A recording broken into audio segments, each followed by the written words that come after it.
There is something quietly remarkable about the way a day ends without anyone deciding it should. The light changes slowly, the way it always has, pulling the color out of things one shade at a time, and the world begins its settling. Fires are banked down. Animals return to wherever animals go when the sun leaves. The sounds outside a shelter shift the birds of day, giving way to the insects of evening, and somewhere, in a place without calendars or clocks or any particular sense of what the date might be, a person lies down and closes their eyes. They do not know what year it is. The idea of a year, as something numbered and tracked and written down, has not yet formed in the way that we understand it. But the year is happening anyway. The earth is moving, as it always moves, tilting and turning and carrying everything on its surface along with it. The seasons will follow one another in their old familiar order. The cold will come, and then it will ease, and then the warmth will return, and someone will notice the return without naming it as anything official.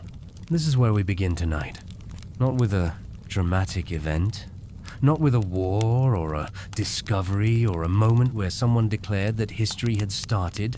We begin in the quiet middle of an ordinary life that happened so long ago that its details have mostly dissolved, leaving only the faintest impressions behind the marks of a fire, the shape of a pit, the remnants of a meal that was eaten and forgotten before your great-grandmother's great-grandmother drew her first breath. There is something deeply restful about thinking back this far, when you stretch your mind toward the truly ancient past, the kind of past that exists before writing or cities or any of the structures that make modern life feel so pressing and so full.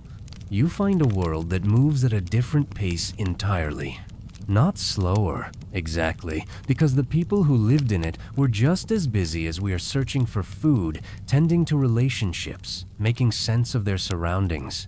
But the sense of urgency was attached to different things. The urgency of now, this particular moment in history, with its notifications and deadlines and the ambient sense that time is running out in some way that you cannot quite name, that was absent, entirely absent. What existed instead was something more like attentiveness. People paid attention to the world around them in ways that required no instruments. They paid attention the way an animal pays attention, which is to say, constantly and without effort, because attention was how you stayed alive. The movements of stars mattered because they told you where you were and which direction you needed to go. The behavior of animals in the forest mattered because it told you what was happening nearby. The look of a sky at sunset mattered because it told you something about tomorrow. And time, in this context, was not a number. It was not a coordinate. It was a quality, a texture. The time of year was the smell of the air and the temperature of the ground and the specific angle of afternoon light, and you knew what it was the way you know. The feeling of a familiar room without turning on the lights. We have largely lost this. Most of us, anyway. Most of us navigate time through devices that tell us the date and hour with more precision than anyone who lived before the modern era could have imagined. We know that it is a particular year, a particular month, a particular minute. We have this knowledge without having earned it, without having learned to read it from the world around us. It was simply given to us, the way language was given to us, before we were old enough to understand how remarkable a gift it was. But for most of human existence, time was something you felt rather than measured. It was something you observed and negotiated and worked within, not something you pinned down and quantified. The years passed, one into the next, without anyone recording their passing. Seasons followed seasons, generations followed generations, and somehow life continued in its slow and complicated way, full of meaning and loss and small daily pleasures, none of it requiring a number. That is what we are going to explore tonight. Not the history of timekeeping exactly, there are many accounts of that, and we will touch on parts of it as we go. What we are really interested in is the experience of time before it was counted. The feel of a world where yesterday was just yesterday, not a date, and where the future was the season after next, not a year with a number attached to it.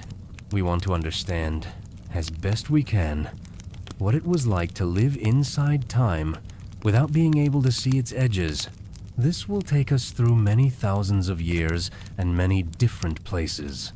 We will move slowly and without rush because the subject itself resists rushing. The deeper we go into pre-counted time, the more important it becomes to let the details settle gently, like sediment in still water. So settle in, if you are comfortable. Let your breathing slow a little.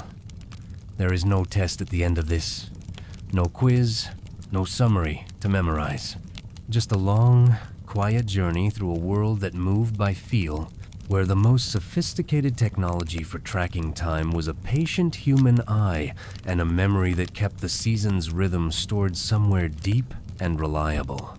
We will begin, as perhaps we should, before the very beginning of what we usually think of as history. Long before anyone thought to scratch a mark on a bone or a cave wall to record the passage of days, there were people. This seems obvious enough to say, but it is worth sitting with for a moment, because it carries an implication that we often overlook.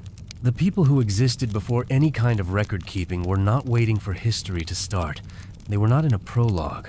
They were fully alive, fully engaged with their lives, navigating a world of enormous complexity with the tools available to them, which were primarily their bodies and their minds. Somewhere between 200,000 and 300,000 years ago, and the precise number shifts a little, as new evidence comes to light, beings who were anatomically similar to us were moving through landscapes in what we now call Africa. The grasslands there, in those distant ages, were different from what you would find today. The climate shifted in patterns that operated on scales of thousands of years, and the animals that shared the landscape would have included creatures that have since disappeared entirely from the world. But the fundamental relationship between a human body and its environment, the need for water, shelter, warmth, food, and the company of others that was already very much in place. These people almost certainly had language, or something that functioned like it. They communicated, they planned, they cooperated, they had relationships of affection and tension and mutual dependence.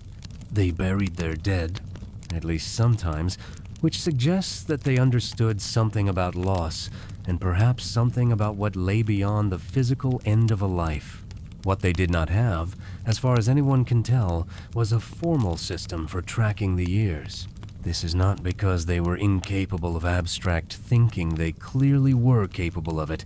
The ability to plan a hunt, to anticipate the behavior of prey, to select a campsite based on seasonal considerations, all of this requires abstraction and forward projection.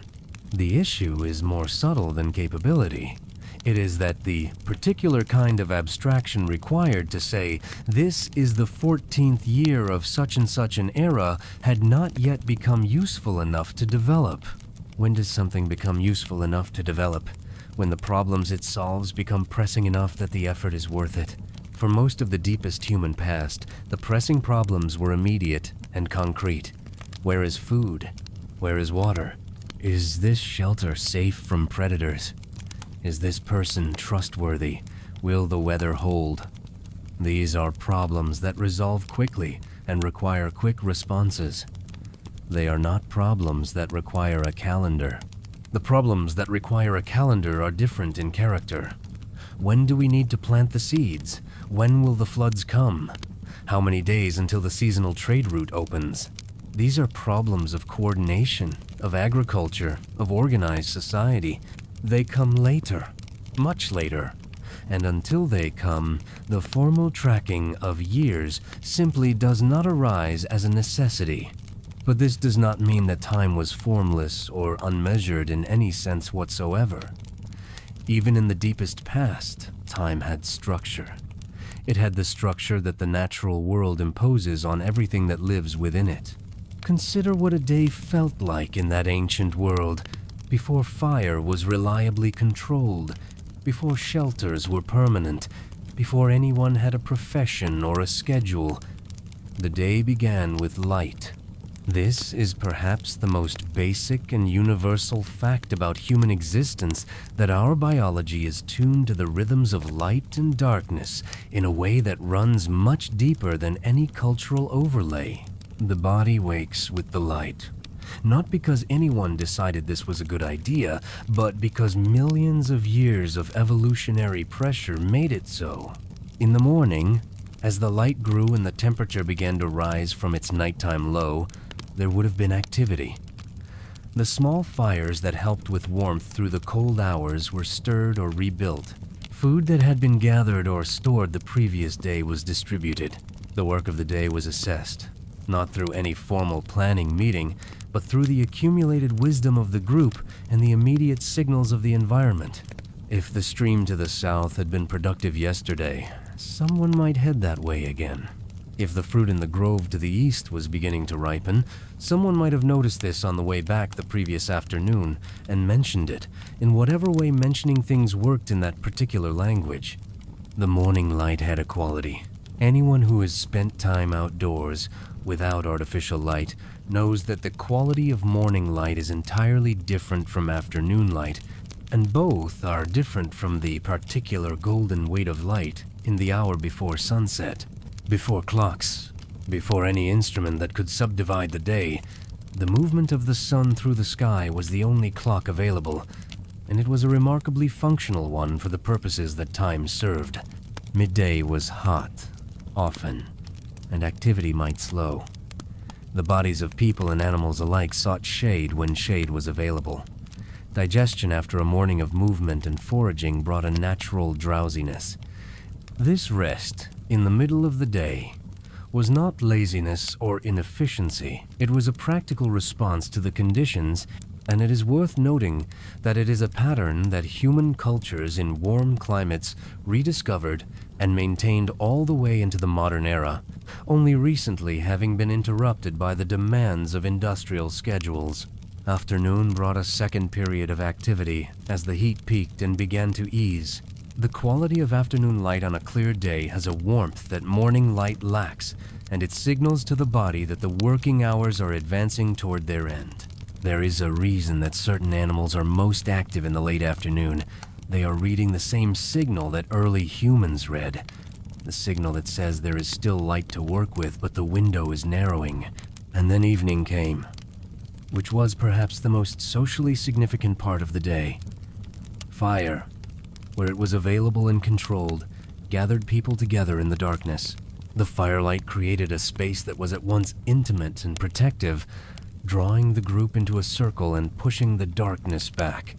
This is where stories would have been told, where the knowledge of the group was rehearsed and transmitted, where the social bonds that held the group together were maintained through conversation and shared experience. Evening was also, in a sense, where time was discussed. Not formally, not with any explicit intention of tracking dates, but in the natural way that people share observations about their world. Someone would notice that the moon was growing. Someone else would remember that at a certain phase of the moon in a previous season, a certain animal had appeared in a certain place. These observations accumulated, not in writing, but in the collective memory of the group, forming a rough and serviceable map of time. The moon, in particular, was an extraordinary gift to pre-calendrical people. Its cycle is regular enough to be reliable and visible enough to track without any instruments. You do not need to be a skilled observer to notice that the moon grows and shrinks and disappears and reappears in a pattern that takes roughly 29 or 30 days to complete.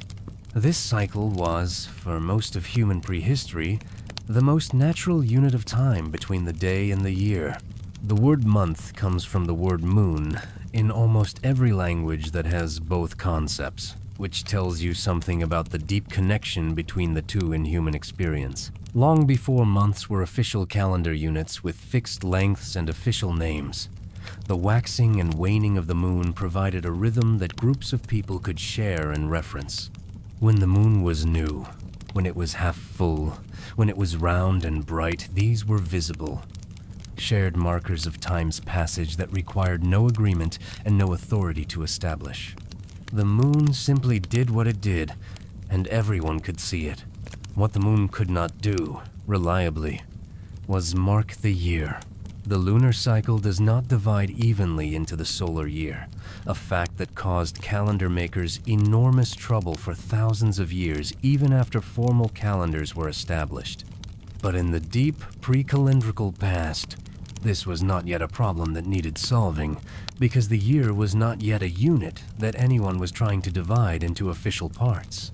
Instead, the year was felt through the seasons, and the seasons were read through 1,000 different cues: the flowering of certain plants, the arrival of migratory animals, the specific quality of the cold, the angle of the noon sun, the length of the days, the behavior of insects. Someone who had lived through 30 or 40 of these cycles had, without ever counting them, absorbed a remarkably detailed map of how time moved across the landscape. This kind of knowledge, seasonal, observational, embodied, is what we might call ecological time. It is time experienced as part of a living system, inseparable from the specific place and the specific environment in which it is lived. It does not translate easily to other places or other environments, which is part of why it did not naturally develop into universal calendar systems. It was local knowledge, as specific as a dialect, as particular as the smell of rain on a particular kind of soil. But it worked. It worked extremely well for the purposes it needed to serve. And it carried within it a different relationship to time than the one most of us have now, one that was less about precision and more about pattern, less about control and more about response. Let us move a little forward, not by jumping to a particular date, but by imagining the gradual accumulation of change that happened over many thousands of years, change so slow that no single generation would have noticed it happening. Somewhere in the deep past, people began to leave marks. Not always marks that were intended to track time. Sometimes the marks were representations of animals, sometimes of the human form, sometimes of things we cannot now interpret with any confidence. The caves of southern Europe contain some of the most famous of these marks, and they date to a period somewhere between 15 and 40,000 years ago, depending on the site and the methods used to date it. These images were not made carelessly.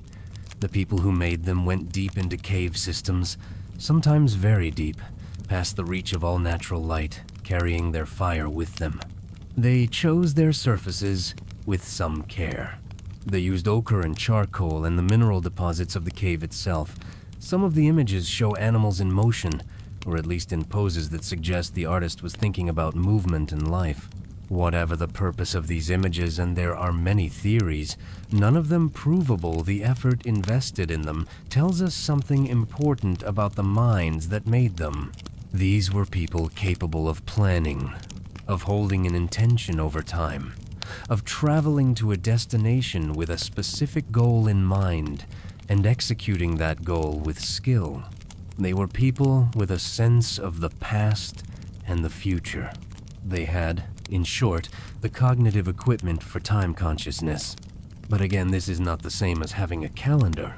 The time consciousness of these cave painters was, almost certainly, still the ecological and personal kind, the kind rooted in lived experience and seasonal rhythm rather than abstract numerical systems. The marks on the walls of those caves are not, as far as anyone has been able to determine, calendars. They are not records of dates or years. They are something else, something that we might broadly call art or ritual, though both words carry modern associations that may not fit perfectly. There is, however, one category of ancient marks that has been interpreted by some researchers as early timekeeping. Bones with series of notches carved into them have been found at several prehistoric sites, and these notches appear, in at least some cases, to be too regular to be accidental and too numerous to be purely decorative. The most famous of these, found in Central Africa and dating to roughly 25,000 years ago, has a series of notches that some scholars believe tracks the phases of the moon across a period of several months. This is still a matter of debate, as many things in the very deep past are. But the possibility is interesting and worth sitting with. If early people were indeed marking the phases of the moon on bone, then we have evidence of something quite specific, not just the awareness that time passes in patterns, but the deliberate choice to record that passage. The act of marking is different from the act of noticing. When you mark something, you are creating a reference point, something external to yourself, that your future self or someone else can read and interpret. This is the beginning of a very long road that eventually leads to the calendars and clocks and digital timekeeping devices of today. But it begins here, with a person holding a small bone and making a careful series of cuts, one at a time, watching the moon and keeping track in the oldest way that keeping track can be done. If this interpretation is correct, then something worth noting is that the unit being tracked was not the year, it was the month. The month, the lunar cycle, was evidently the natural first choice for time reckoning, because it was the most visible and regular cycle that operated on a human scale. The day was obvious and universal, but too short to be useful for tracking anything more than immediate activity. The year was too long, its boundaries too diffuse and gradual, to easily count. The month was, in a sense, just right. Years would come later. The counting of years would come much, much later. And when it did, it would not emerge from some universal human impulse, but from specific circumstances in specific places where the problems that a year count solved had become urgent enough to justify the effort of developing one. Those circumstances are still far off. We are not there yet. For now, let us stay in this older world a little longer and try to feel what time felt like when its only containers were the body and the sky. A fire burning low in the darkness does not know what year it is, and neither does the person tending it. But this is not ignorance in the sense of something missing. It is simply the absence of a particular kind of information that has not yet become relevant to need. The person tending the fire knows a great many things. They know the specific quality of the cold tonight, and whether it feels like the kind of cold that settles in for weeks or the kind that breaks in a day or two. They know the way the wind has been moving and what that might mean for tomorrow. They know the state of the group's food supplies, roughly, and they have a sense of how long those supplies need to last before the seasonal shift that will bring fresh sources. This is time knowledge. It is practical, grounded, useful. It is connected to the immediate conditions of life in a way that a numbered year is not. If you told that person that the year was a specific number, the number would mean nothing to them, not because they lack the capacity for abstract thought, but because no system exists yet to give such a number meaning. The most important temporal boundaries in this world were not the boundaries between years, but the boundaries between seasons, and even these were not experienced as sharp lines. Seasons bleed into one another in ways that vary from place to place and year to year. The first cold morning does not announce that winter has begun, it announces only itself. Winter assembles gradually from a series of such mornings, interspersed with warmer ones, growing more consistent over time until you realize at some point that it has been cold for quite a while now, and that the world looks different and that the behaviors required of you have shifted. In temperate regions, the shift from summer toward autumn had a particular set of signals that anyone living close to the land would have known intimately. The light changes first. The angle of the sun grows lower in the sky, so that even on a warm, late summer afternoon, there is something in the quality of the light that speaks of change. Then the nights grow longer, and cooler. The leaves of certain trees begin their transition, not all at once, but in a gradual procession, some species leading and others following. The animals behave differently. Some begin to move in ways that suggest migration, gathering in flocks or herds. Others grow visibly fatter as they take in the last of the season's abundance in preparation for the lean months ahead. For the people watching all of this, the shift into autumn meant a shift in activity. Certain foods that had been available through the summer were disappearing or changing form. Roots were becoming richer as the plant drew its energy downward for storage. Certain animals were in a particular condition, fatter, more concentrated in certain areas that made them worth pursuing in ways they had not been worth pursuing in summer. The work of late autumn had a different character from the work of summer, not because someone had announced that autumn had arrived, but because the world itself was presenting a different set of opportunities and demands. There is something quietly profound about this mode of relating to time. It is not passive. It requires enormous skill and attentiveness. But the skill is not the skill of calculation or record-keeping. It is the skill of reading, of listening to the world and understanding what it is telling you. The natural world, experienced from within rather than measured from above, turns out to be an extraordinarily rich source of temporal information. It tells you not only what time of year it is, but what this particular year is like compared to previous ones, whether it is warm or cold for the season, wet or dry, early or late in various of its progressions. This comparative knowledge, this sense of this year versus other years, is itself a form of time reckoning, even without numbers. When an elder member of a group says, in effect, the berries are early this year, or the elk are fewer than they were when I was young, or the river is higher than I have seen it since the great flood of the year my grandmother was born. These are acts of temporal orientation. They locate the present in relation to the remembered past, using events and conditions rather than numbers. The events that served as temporal anchors in this kind of memory were often the dramatic ones: floods, droughts, unusual winters, large-scale animal die-offs, the deaths of prominent members of the group. These are the events that lodged in memory with the most force, and they served as reference points around which other memories were organized. Not this was the year 1247, but this was the winter before the great storm, or this was the season of the long drought, or this was the summer when the river changed its course. This is a remarkably human way of relating to time, and it did not disappear when formal calendar systems were invented. Even in literate, calendar-using societies, personal and cultural memory tends to organize time around significant events rather than official numbers. How many people remember their age at important life moments, not as I was 23, but as that was the year my mother died, or that was when we moved to the city, or that was just before the baby came? The number is often secondary to the event, and the event carries the emotional weight that makes it memorable. What changed, gradually and in specific places, was not the human preference for event-based time, but the introduction of a parallel system, a numbered system that allowed people to coordinate across larger distances and longer periods, and between groups who did not share the same memory of the same events. This numbered system became increasingly necessary as societies grew more complex, more connected, more in need of synchronized action across wider and wider scales. But that is still far ahead of us. We are still in the world before those complexities arose, and there is much more to explore here before we move on.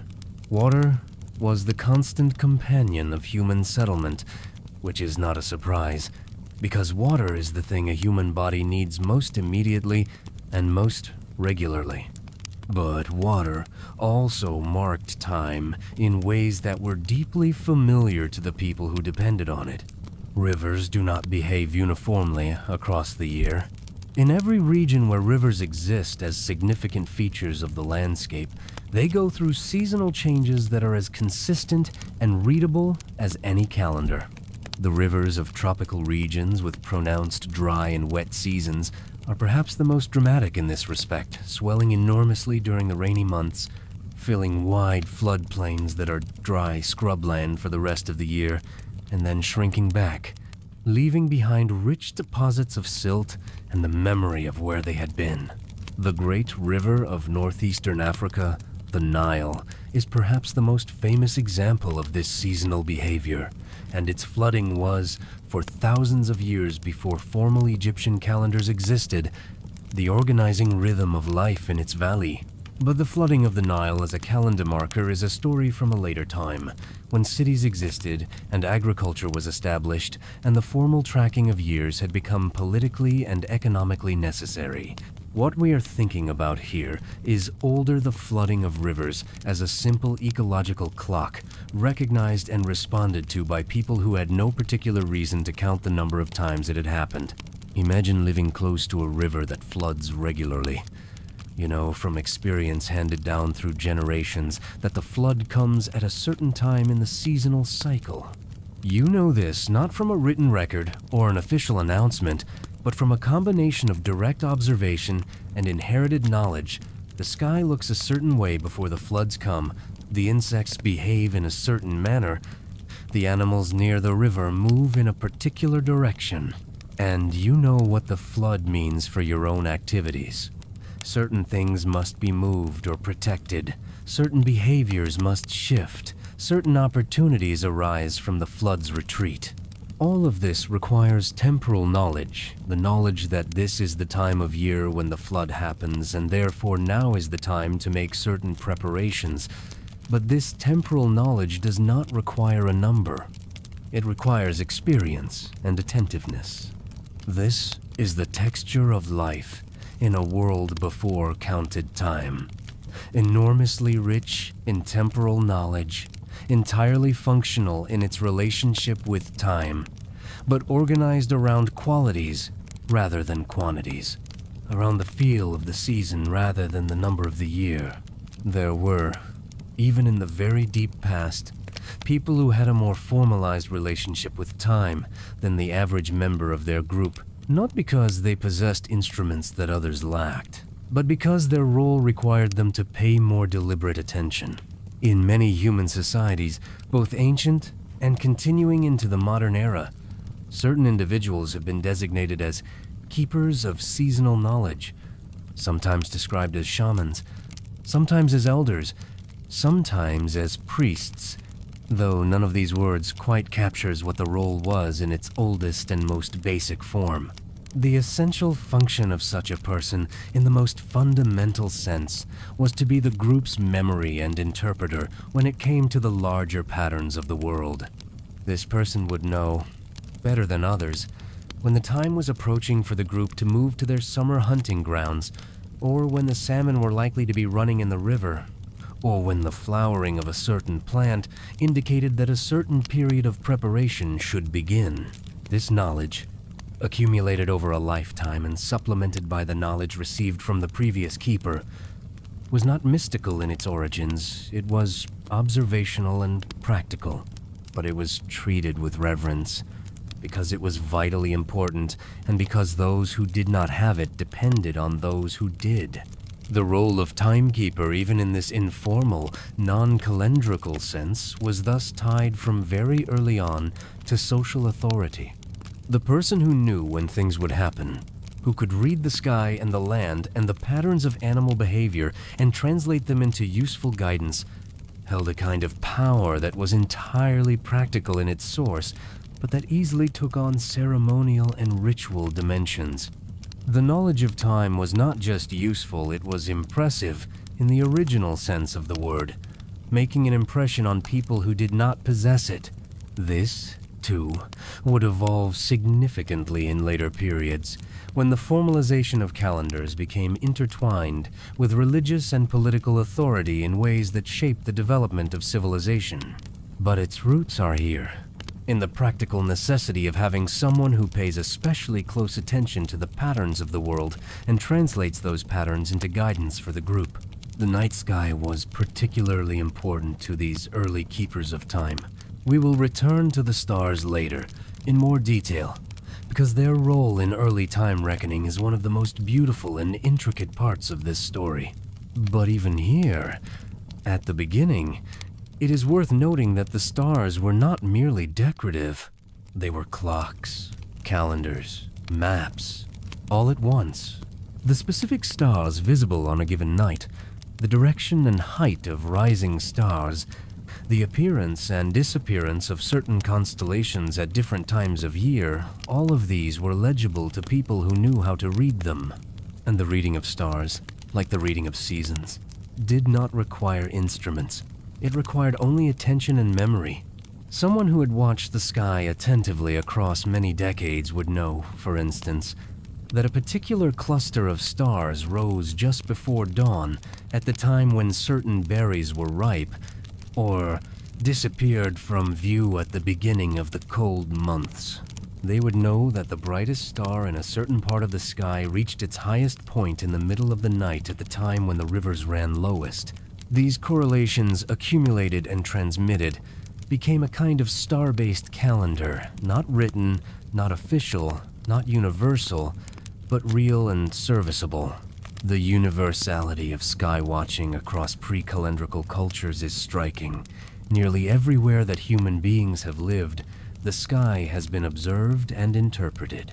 The specific systems of interpretation varied enormously. Different cultures identified different constellations, attached different stories and meanings to them, and drew different practical conclusions from their movements. But the basic activity of watching the sky and reading time from it appears to be deeply human, arising independently in many different places and times. This makes a certain kind of sense. The sky is always there. It is always moving. It never stops being a clock. And unlike the local seasonal indicators, the specific plants, the particular river, the animals of a given region, the sky is available to everyone, everywhere, in roughly the same form. The rising and setting of the sun, the phases of the moon, the great wheel of the stars turning through the night, these were the first truly universal time signals shared by every human being who has ever looked upward. The rhythm of the night sky, watched over a full year, describes a complete cycle, and this cycle, recognized from observation long before it was given mathematical expression, is the foundation of every formal calendar system that human beings ever developed. We are still some distance from those formal systems, but we can already see their roots here, in the careful eyes of people who had no writing and no instruments, but who watched the sky with extraordinary patience and made careful note of what they saw. Let us think for a moment about memory, because memory is the mechanism by which pre-written time is kept. Modern memory, the kind that most of us rely on in everyday life, is supplemented by external storage at almost every level. We write things down. We take photographs. We maintain records of meetings and appointments and important dates. Our phones remember things for us. Our computers hold documents that we will never need again, but that exist as a kind of insurance against forgetting. Even our social media, in its way, is a form of external memory, a record of where we were and what we thought and who we were with at a particular moment in time. Remove all of this external storage, and what is left is the human mind working alone. This is an instrument that is simultaneously more powerful and more limited than we often appreciate. More powerful because it is capable of maintaining extraordinarily complex and rich representations of the past over very long periods. More limited because it is selective, reconstructive, and subject to distortion in ways that written records are not. The selectivity of human memory is not a bug, it is a feature. A mind that retained everything with equal vividness would be paralyzed by the sheer volume of information. What memory does, quite efficiently, is retain the things that matter and allow the things that do not matter to fade. The challenge is that what matters to memory is determined by emotional significance and frequency of rehearsal rather than objective importance. Events that were emotionally vivid the night of the great storm, the season when the chief died, the winter when the food ran out, these are retained with a sharpness that ordinary days cannot match. And they serve as anchors in the flow of time, markers around which other memories are organized. The period before the Great Storm, the summer following the chief's death, these are units of time defined by events rather than by numbers, and they can be remarkably stable across generations if the events in question are significant enough to be rehearsed in stories. This is why oral tradition in pre-literate societies was not merely entertainment or cultural decoration. It was the primary mechanism of long-term memory. The stories that were told and retold, the myths and legends and historical accounts that were passed from generation to generation, these were the society's archive, its record of the past, and its guide to navigating the future.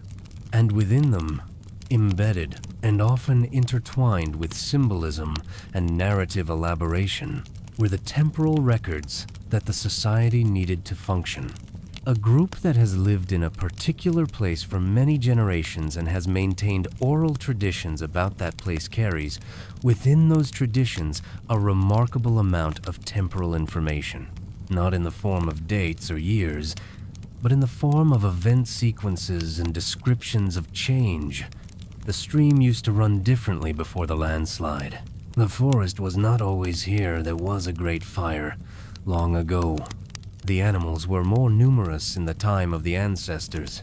These kinds of statements, encoded in oral tradition, constitute a form of long-term time reckoning that does not require writing or formal calendars. There is growing evidence that some oral traditions maintain accurate information across many thousands of years. Aboriginal Australian traditions, for instance, appear in some cases to encode memories of geological events, rising sea levels. Volcanic eruptions that occurred thousands of years before writing was invented anywhere on Earth. The precision is not the precision of a scientific record, but the basic factual content that the sea used to be lower, that the land used to extend further, that a great fire came from the Earth appears, remarkably, to have survived transmission across dozens or hundreds of generations. This tells us something important about the depth and reliability of pre-written temporal memory when it is maintained through careful oral tradition. It is not as precise as a written record, and it is vulnerable to distortion in ways that written records are not. But for the purposes that it served orienting a group in time, maintaining knowledge of change and pattern across generations, preserving the essential facts about the world they inhabited, it was far more capable than modern dismissals of oral tradition usually acknowledge. Somewhere in the middle hours of the night, when the fire has settled into its glowing second state and the first urgencies of the evening have passed, there is a quality to human wakefulness that is different from the alertness of the active hours. The body is resting. The mind is still present, but its grip on the immediate is loosening slightly. Thoughts move more slowly, and between them there is more space. This is perhaps when some of the most important temporal thinking happened in the oldest human communities. Not formal planning that was the work of active, attentive hours, but the kind of slow, associative reflection that allows connections to form between memories, that draws lines between this season and the same season years ago, that notices patterns without necessarily naming them. The person lying awake in the middle of the night, listening to the sounds outside and feeling the quality of the cold, is engaged in a kind of temporal awareness that is at once very humble and very profound. They are not calculating. They are not consulting records.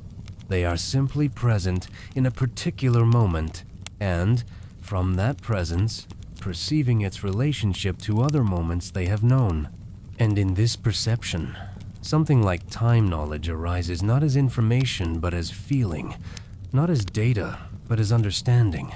This is perhaps the oldest form of human time consciousness, and it is not entirely gone from us, even now. In the moments before sleep, the mind sometimes loosens its grip on the precise coordinates of the present, the date, the time, the agenda for tomorrow, and slips into something older and more atmospheric.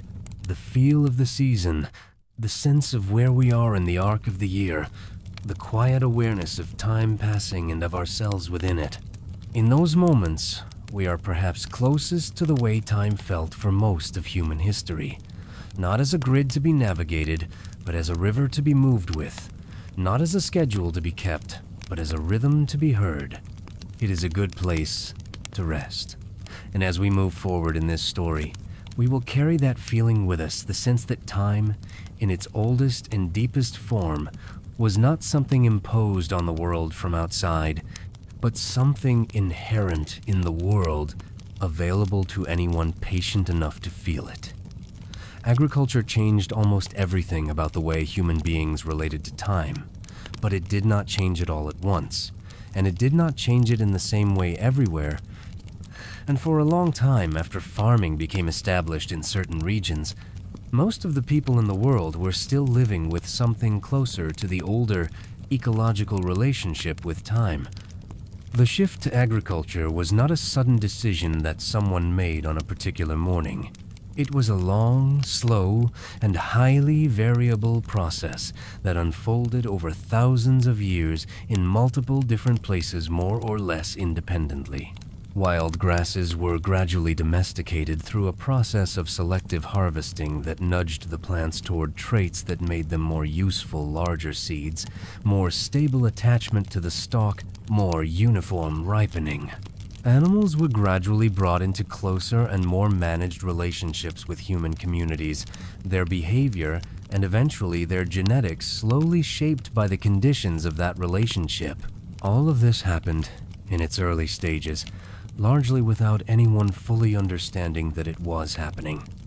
The first farmers did not sit down one day and decide to invent agriculture.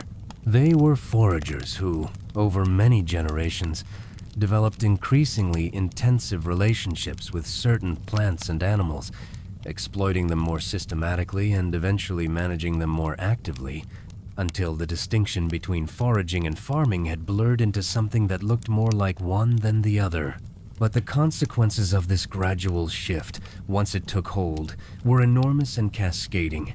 And one of the most significant consequences was a new and more demanding relationship with time. Farming requires anticipation in a way that foraging does not.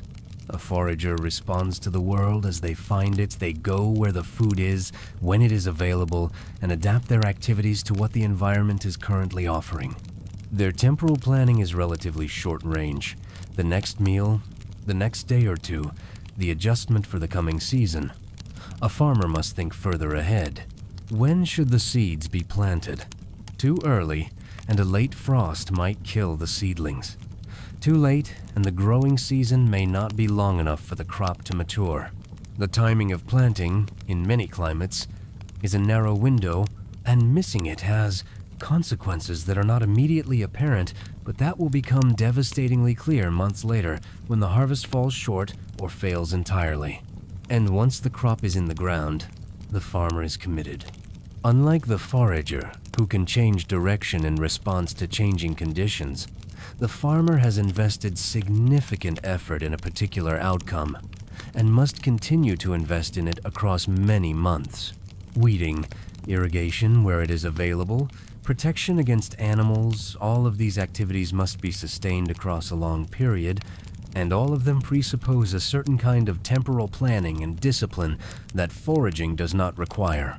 This extended temporal horizon of farming had a profound effect on the way time was experienced, and eventually, the way it was reckoned.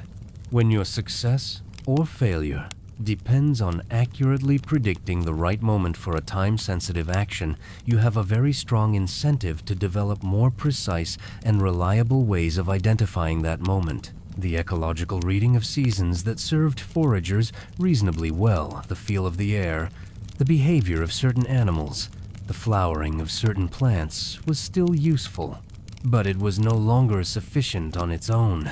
Farmers needed to know, with somewhat greater precision, when the seasons were turning and when particular moments in the agricultural cycle were approaching. This pressure, The practical necessity of anticipating agricultural timing more precisely than general seasonal awareness allowed drove the development of more systematic sky observation in farming communities. The specific rising and setting positions of the sun across the year, the two solstices and the two equinoxes, became important markers because they provided precise and reproducible anchors in the solar cycle. If you know that the sun rises and sets at its most northerly point on the summer solstice and at its most southerly on the winter solstice, you can use the length of shadows at noon or the position of sunrise against a fixed landmark to track exactly where you are in the solar year. This is not yet a calendar in the sense of a formal system for counting and naming days, but it is the systematic use of astronomical observation to place oneself in time, and it is a significant step toward the formal calendars that would develop later. The great stone monuments of prehistoric northern Europe, the circles and alignments that required enormous collective effort to construct and that are oriented with precision toward significant solar events, represent this stage of development. They are not calendars written in stone, exactly, but they are instruments for marking the key moments of the solar year with a precision that exceeds anything a purely observational, unmagnified human eye could achieve. Standing at the center of a well-aligned stone circle on the morning of the summer solstice and watching the sun rise exactly over the designated marker stone, this is a moment when the sky and the land are in dialogue, and the people standing there know, with certainty rather than approximation, where they are in the year. The people who built these monuments were not yet counting years in the way that we count them. They did not, as far as we can tell, have a system for numbering years from a fixed starting point. But they were paying attention to the structure of the year, its turning points, its rhythms with a precision and a collective commitment that required significant social organization. Because that is worth noting. You cannot build Stonehenge, or its many cousins across northern Europe and beyond, without sustained collective effort over many generations. You need the ability to plan across a time span longer than a single person's active working life. You need organizational structures that persist across generational change. You need the transmission of both knowledge and purpose, the ability to communicate to the next generation not just how to continue the project, but why it matters.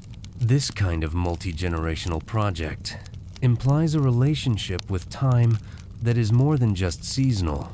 It implies a sense of historical depth of a project that began before you were born and will continue after you are gone, of a community that exists in time as well as in space. This is not the same as a numbered calendar, but it is approaching something in that direction. It is time-made, collective, and intentional. Time as a shared project rather than merely a shared environment. Somewhere in the ancient Near East, in the region that we now call the Middle East, in the lands between and around the great rivers Tigris and Euphrates, something was taking shape that would eventually become the first urban civilizations. This did not happen all at once. It happened gradually, over thousands of years, as the conditions created by settled agriculture allowed populations to grow and concentrate, and as larger populations created both the need and the opportunity for more complex social organization. The settlements that eventually became cities were, in their early stages, distinguished from other farming communities primarily by their size and by the degree of specialization that size permitted. When enough people live together in one place, it becomes possible for some of them to do things other than farming, to specialize in pottery or metalworking or trade or record-keeping, because the surplus production of the farming population can feed the non-farming specialists. Record-keeping. This is where our story begins to change in a fundamental way, though the change, as always, was gradual. The earliest writing systems that have been identified emerging in the ancient Near East around 5,000 years ago, give or take a few centuries, were not invented for literature or philosophy or history. They were invented for accounting, for keeping track of goods. How many jars of grain were stored? How many animals were in the herd? how many days of labor were owed. These early marks, pressed into clay with a reed stylus, are the first examples of humans using external marks, specifically and systematically to record information that would otherwise have been stored only in human memory. This is a remarkable moment, not just in the history of writing, but in the history of time, because once you have a system for making marks that encode information, you have the potential to record temporal information to note not just how much grain is stored, but when it was stored, when it should be distributed, when more should be expected. The accounting function of early writing immediately creates a need for temporal notation, even if at first the temporal notation is simple and approximate. The clay tablets that have survived from this period, the thousands and thousands of administrative records from early Mesopotamian cities, contain temporal references almost from the beginning. Not dates in the modern sense, not numbered years from a fixed starting point, but references to temporal context. This was received in the month of harvest. This is owed when the river rises. This was recorded in the year of the king's accession. That last phrase, in the year of the king's accession, is worth pausing on, because it represents a particular approach to dating that was widespread in early historical civilizations, and that tells us something interesting about the relationship between time and power. In the absence of a continuous numbered count of years, the most natural way to place an event in time is to anchor it to another event that everyone knows. The accession of a new ruler was such an event. It was public, memorable, and shared by the entire community. So the first year of a new king's reign became, in effect, a new starting point, a new year one from which subsequent years were counted. Year 1, Year 2, Year 3 of the current reign. This gave you a way to place administrative records in time relative to each other, which was all you needed for the purposes that early bureaucracy required. This system had an obvious limitation. It reset with every change of ruler. The year that was called Year 12 of this king's reign was also, from another angle, some number of years since the city was founded, or since the Great Flood, or since some other significant event, and keeping track of all these different counting schemes was complicated. Scholars and record keepers in ancient cities who needed to connect records from different reigns had to use conversion tables, or chains of reference, to establish the relationship between different rulers' year counts. But for the ordinary purposes of administration, of planting records and tax assessments and labor obligations, the regnal year system was quite workable. You knew what year it was in the current reign, and that was enough. What this system reveals is that even in the earliest historical period, the formal tracking of years was primarily a tool of administration and governance, not a universal human practice. The farmers and artisans and ordinary inhabitants of ancient cities did not, in most cases, need to know the official regnal year to go about their daily lives. They knew the seasons. They knew the local feast days and market days and agricultural rhythms. They knew, in the ecological and communal sense, where they were in time. The official year count was an overlay useful for certain purposes, maintained by certain specialists, but not yet the universal, automatic reference point that the calendar year is for us today. The seasonal festivals of ancient agricultural societies were among the most important social institutions of their time, and they served, among their many other functions, as communal time markers, moments when the community explicitly acknowledged where it was in the yearly cycle and performed rituals appropriate to that moment. These festivals were not merely entertainment or religious obligation, though they were both of those things. They were also social technology mechanisms for coordinating behavior across a large community, for reinforcing shared understanding of the season and its requirements, for distributing information about the state of the agricultural cycle, and for maintaining the social bonds that large-scale cooperation required. The timing of such festivals was itself a form of temporal reckoning. Someone had to decide when the harvest festival would be held, and that decision was based on observation of the actual state of the harvest, which was itself a reading of the natural world. The people responsible for making this determination, whether they were priests, elders, or specialized agricultural officials, were, in a meaningful sense, timekeepers. Not in the modern sense of checking clocks, but in the older sense of reading the world and translating that reading into a shared understanding of when the community was in the year's cycle. In many ancient societies, the determination of sacred and agricultural timing was among the most important functions of the priestly class. The astronomer priests of ancient Mesopotamia were not simply religious figures. They were also, centrally, the people responsible for maintaining the calendrical system and advising on timing. Their knowledge of the sky, accumulated and refined over many generations and eventually recorded in written observational records, gave them the ability to predict significant astronomical events well in advance, which in turn gave them the ability to plan and announce festivals and agricultural activities on a schedule that others could rely on. This is the beginning of the formal calendar as a social institution, not just a system for counting time, but a shared, authoritative framework for organizing collective life.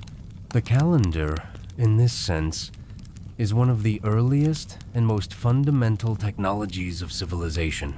Without it, the coordination required by complex urban societies, the synchronization of markets, religious observances, labor obligations, planting and harvesting activities would be enormously difficult.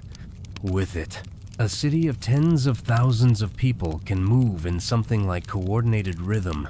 But we should be careful not to project our current relationship with the calendar back onto these ancient societies. Even in the most sophisticated early civilizations, the formal calendar was not the seamless, transparent background structure that it is for us today. It required active maintenance. It was managed by specialists. It was not always consistent. Different cities in the same region might use slightly different systems, and the same city's calendar might drift over time as the system used to regulate it proved imperfect.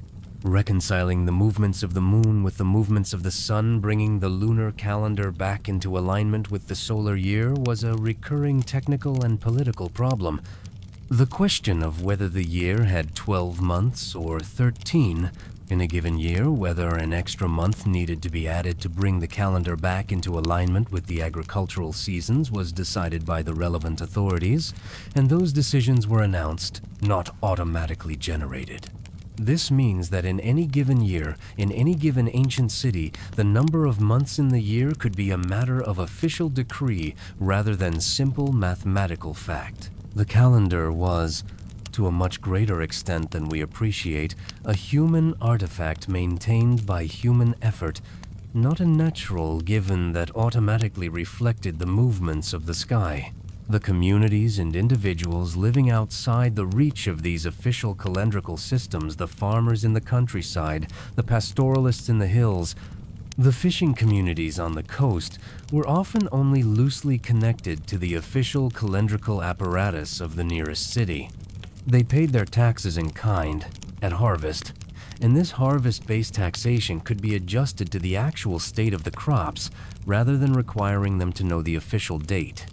Their lives continued to be organized primarily by the ecological time that had always organized human life, the rhythms of the seasons, the local agricultural calendar that was a matter of shared, practical knowledge rather than official decree. In this sense, for a very long time, longer, perhaps, than we usually appreciate, two different temporal systems existed side by side in the ancient world. There was the official administrative calendar, maintained by scribes and priests, used for taxation and legal records, and the scheduling of festivals. And there was the lived ecological calendar, maintained by observation and tradition, used by ordinary people to organize the actual work of their daily lives. The two systems were related because the official calendar was ultimately derived from the same astronomical and agricultural realities that the lived calendar was based on. But they were not identical. and the relationship between them was often approximate and sometimes tense. This duality between the official time of institutions and the lived time of ordinary experience is actually something that persists in various forms all the way into the modern era. But it was particularly pronounced in the ancient world, where the official calendar was a recent invention maintained by a small specialist class, and the lived calendar was the accumulated inheritance of tens of thousands of years of human experience. Let us pause here, in the quiet of this story, and consider a day in the life of someone who lived at the edge of this transition. Someone who was aware of the official calendar of the nearest city, but who still navigated their daily life primarily through ecological time. Imagine a farmer in one of the great river valleys of the ancient Near East, somewhere around 4,000 years ago. Not a wealthy or notable farmer, just an ordinary person with a small plot of land near a canal that runs from the main river, with a family, with animals, with neighbors whose lives are similar to their own. This person knows the official calendar exists. They know that the city keeps track of the years, that there are months with names, that the priests announce important festival days. They may have heard at the market in the nearest town that this is such and such a year of the current king's reign. The number means something to them. In the context of taxation, the amount of grain they owe to the palace is calculated by officials who use the official system. But in their daily agricultural work, the official calendar is not the primary reference. What matters more is the state of the canal, whether the water level is right for irrigation, the behavior of the birds that nest in the reed beds near the canal, the feel of the soil under their hands, whether it is warm enough and moist enough for seeds to take hold, the appearance of certain flowering plants along the canal banks that have, in this person's experience, been reliable indicators of the turning points of the agricultural season. They have been farming this plot, or one nearby, for their entire adult life. Their father farmed it before them, and their father's parents before that. Across this generational accumulation of experience, a great deal of practical temporal knowledge has been assembled. Not knowledge that could easily be written down. Much of it is embodied knowledge, the kind that lives in the hands and the gut, knowledge that says this soil feels right, rather than the soil temperature has reached a specific degree. But it is real knowledge, reliable knowledge, the kind of knowledge that, when followed, produces good harvests, and when ignored, produces poor ones. And the person carries this knowledge forward into each day, each season, each year, with a kind of quiet competence that is entirely invisible in the official records. The clay tablets in the city's archive record the taxes paid and the royal decrees issued. They do not record what this farmer knew about the behavior of their canal in late spring, or the particular local indicator that told them when to expect the first killing frost. That knowledge lived in people, not in records, and when the people were gone, most of it went with them. This is one of the great losses of the deep past, not just the absence of written records, but the disappearance of the vast, accumulated, practical knowledge that ordinary people carried and used and passed on in ways that left no trace in the archaeological record. The official history of the ancient world, based on the surviving records, is necessarily a history of elites and institutions, because elites and institutions left records. But the lives of ordinary people, their practical wisdom, their local knowledge, their particular ways of navigating the world, these are almost entirely invisible to us. What we can do is try to reconstruct the texture of those lives, from the indirect evidence, from the physical remains of their activities, from the rare glimpses that appear in official records, from the comparative evidence of similar societies that lasted long enough to be observed by later scholars, and from our own sense of what it must have felt like to be a skilled, experienced person navigating a particular environment. And what that reconstruction suggests is a picture of enormous competence and richness of lives that were materially simpler than our own, but not impoverished in meaning or in the depth of their relationship with the world. People who knew their landscape with an intimacy that most modern people cannot approach. People who read the weather, the soil, the water, and the sky with a precision that required lifetimes of learning. People who navigated time through a combination of inherited knowledge and direct observation that was, for the purposes it needed to serve, more than adequate. These were not people waiting for a calendar to be invented so that their relationship with time could finally be organized.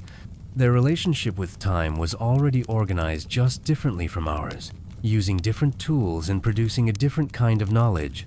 The night sky above an ancient farming village, on a clear night far from any artificial light source, is a different sky from the one most people in the modern world can see. The difference is not merely aesthetic, though it is genuinely beautiful in a way that is hard to convey to someone who has not experienced it. The difference is practical.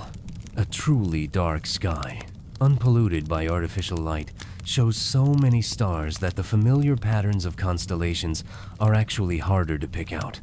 Not easier, because they are embedded in an almost continuous field of light. But experienced observers, people who had spent their entire lives under such a sky, had learned to read it with the same ease that a modern person reads a well-lit street. The stars were not a vague blur of light, but a map, a clock, a storybook, a navigation system. They were familiar in the most intimate sense individually known, each with its own name and character and set of associations, each part of a larger pattern that had been described and redescribed by generations of storytellers.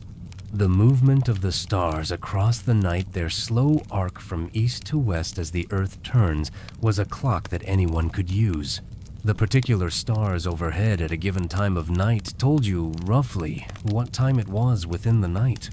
And the particular stars visible at a given season, which ones rose in the east at dusk, which ones were overhead at midnight, which ones were about to set in the west before dawn, told you, with considerable precision, what time of year it was.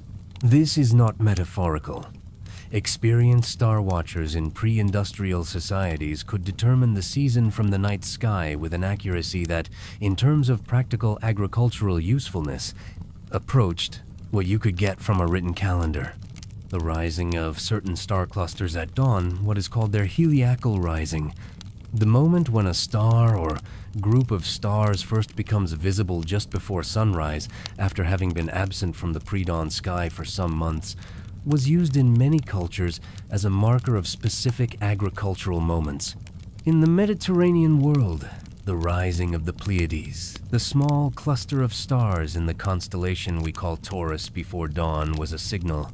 In the agricultural tradition recorded by the ancient poet Hesiod, that it was time to begin the harvest of certain grains. The setting of the same cluster in the autumn sky signaled the time for plowing and planting. This is a very specific kind of calendrical knowledge, and it is based entirely on direct astronomical observation without any need for a written calendar.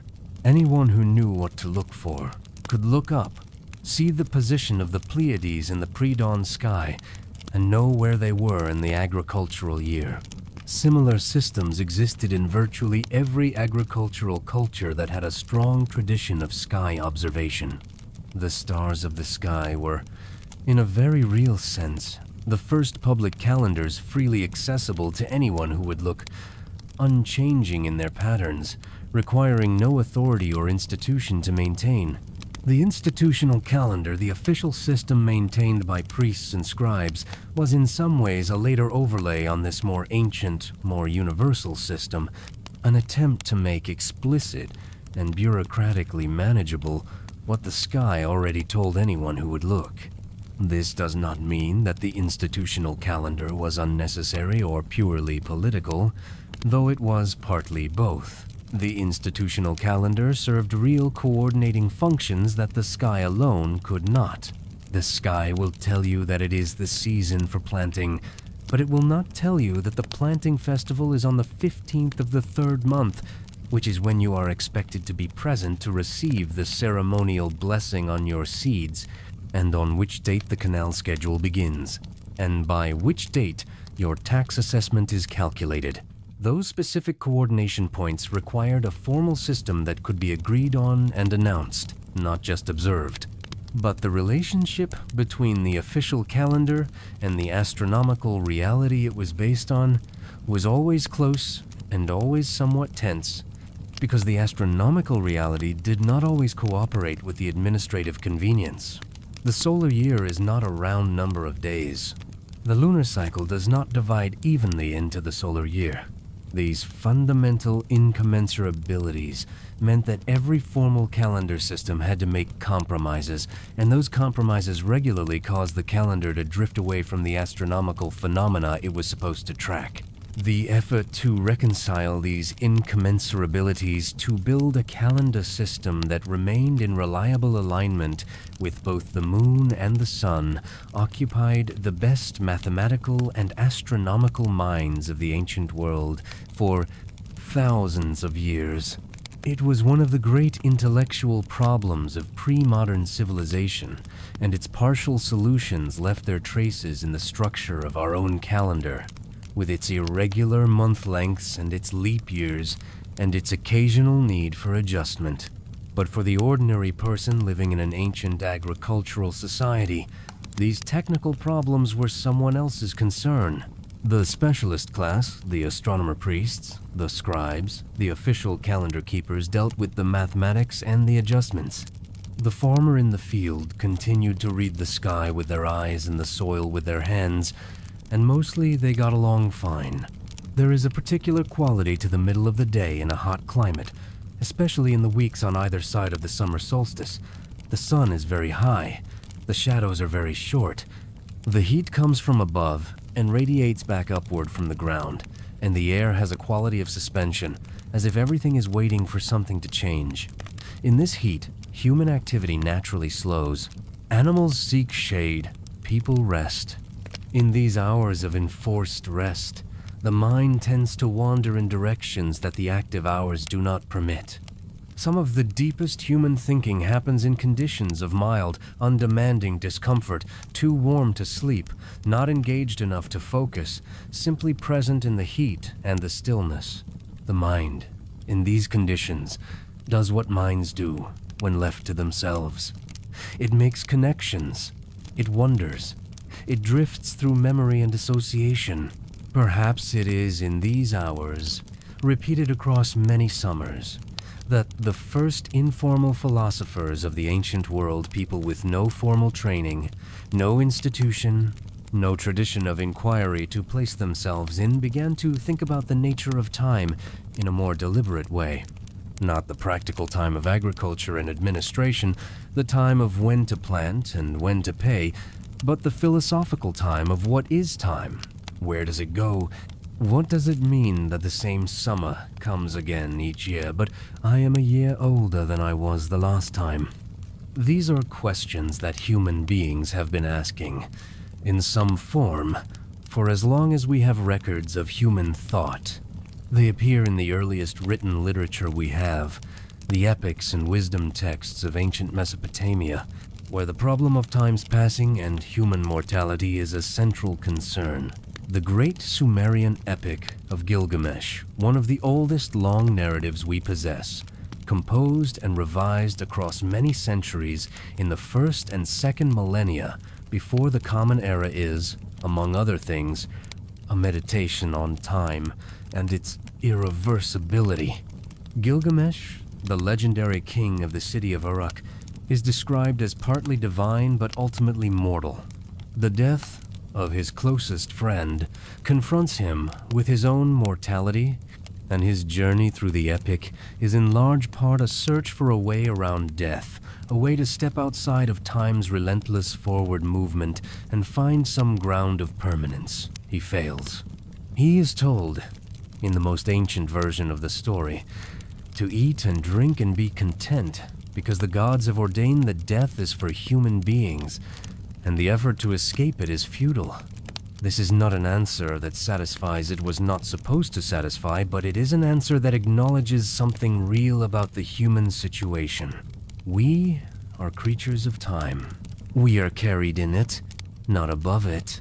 The great solstice monuments and the official calendars and the astronomical observations of ancient astronomer priests were all, in some sense, attempts to stand in a better relationship to time's movement, to know where you were in it, to anticipate its turns, to assert a kind of human agency over something that is fundamentally beyond human control. The counting of years, when it finally became widespread and systematic, was, among its many practical functions, an act of this kind.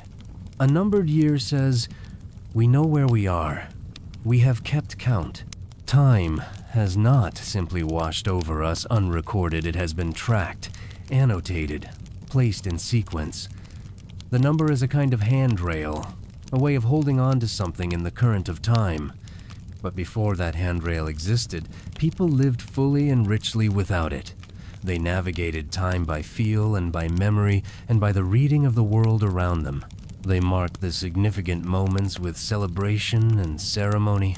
They maintained the knowledge of the past through the careful cultivation of oral tradition. They oriented themselves in the present through the attentive observation of natural rhythms. And they faced the future with the tools of accumulated experience, making their plans and their preparations and their predictions without the comfort or the illusion that they had time fully mapped and under control. There is something in that older posture toward time that speaks to something very human and very enduring. The sense that time is larger than any system we can impose on it. The sense that the seasons will follow one another whether we count them or not. The sense that the fundamental rhythms of existence, day and night, growth and rest, birth and death, cold and warmth, are not ours to determine, but ours to attend to and move within.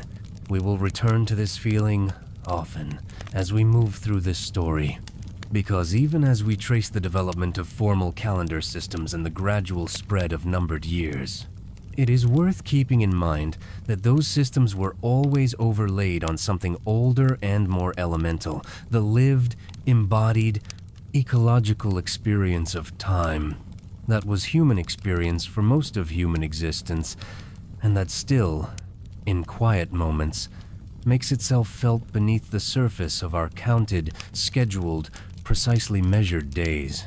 The world of the ancient Near East, as best as we can reconstruct it, was a world of remarkable diversity and constant change. The cities that arose in the river valleys between the Tigris and Euphrates were not isolated entities. They traded with one another and with distant regions. They competed for resources and territory. They rose and fell in cycles of prosperity and decline. The cultures that inhabited this region across the millennia of the Bronze Age and early Iron Age were shaped by all of these interactions, and their approaches to time reckoning were shaped by them as well.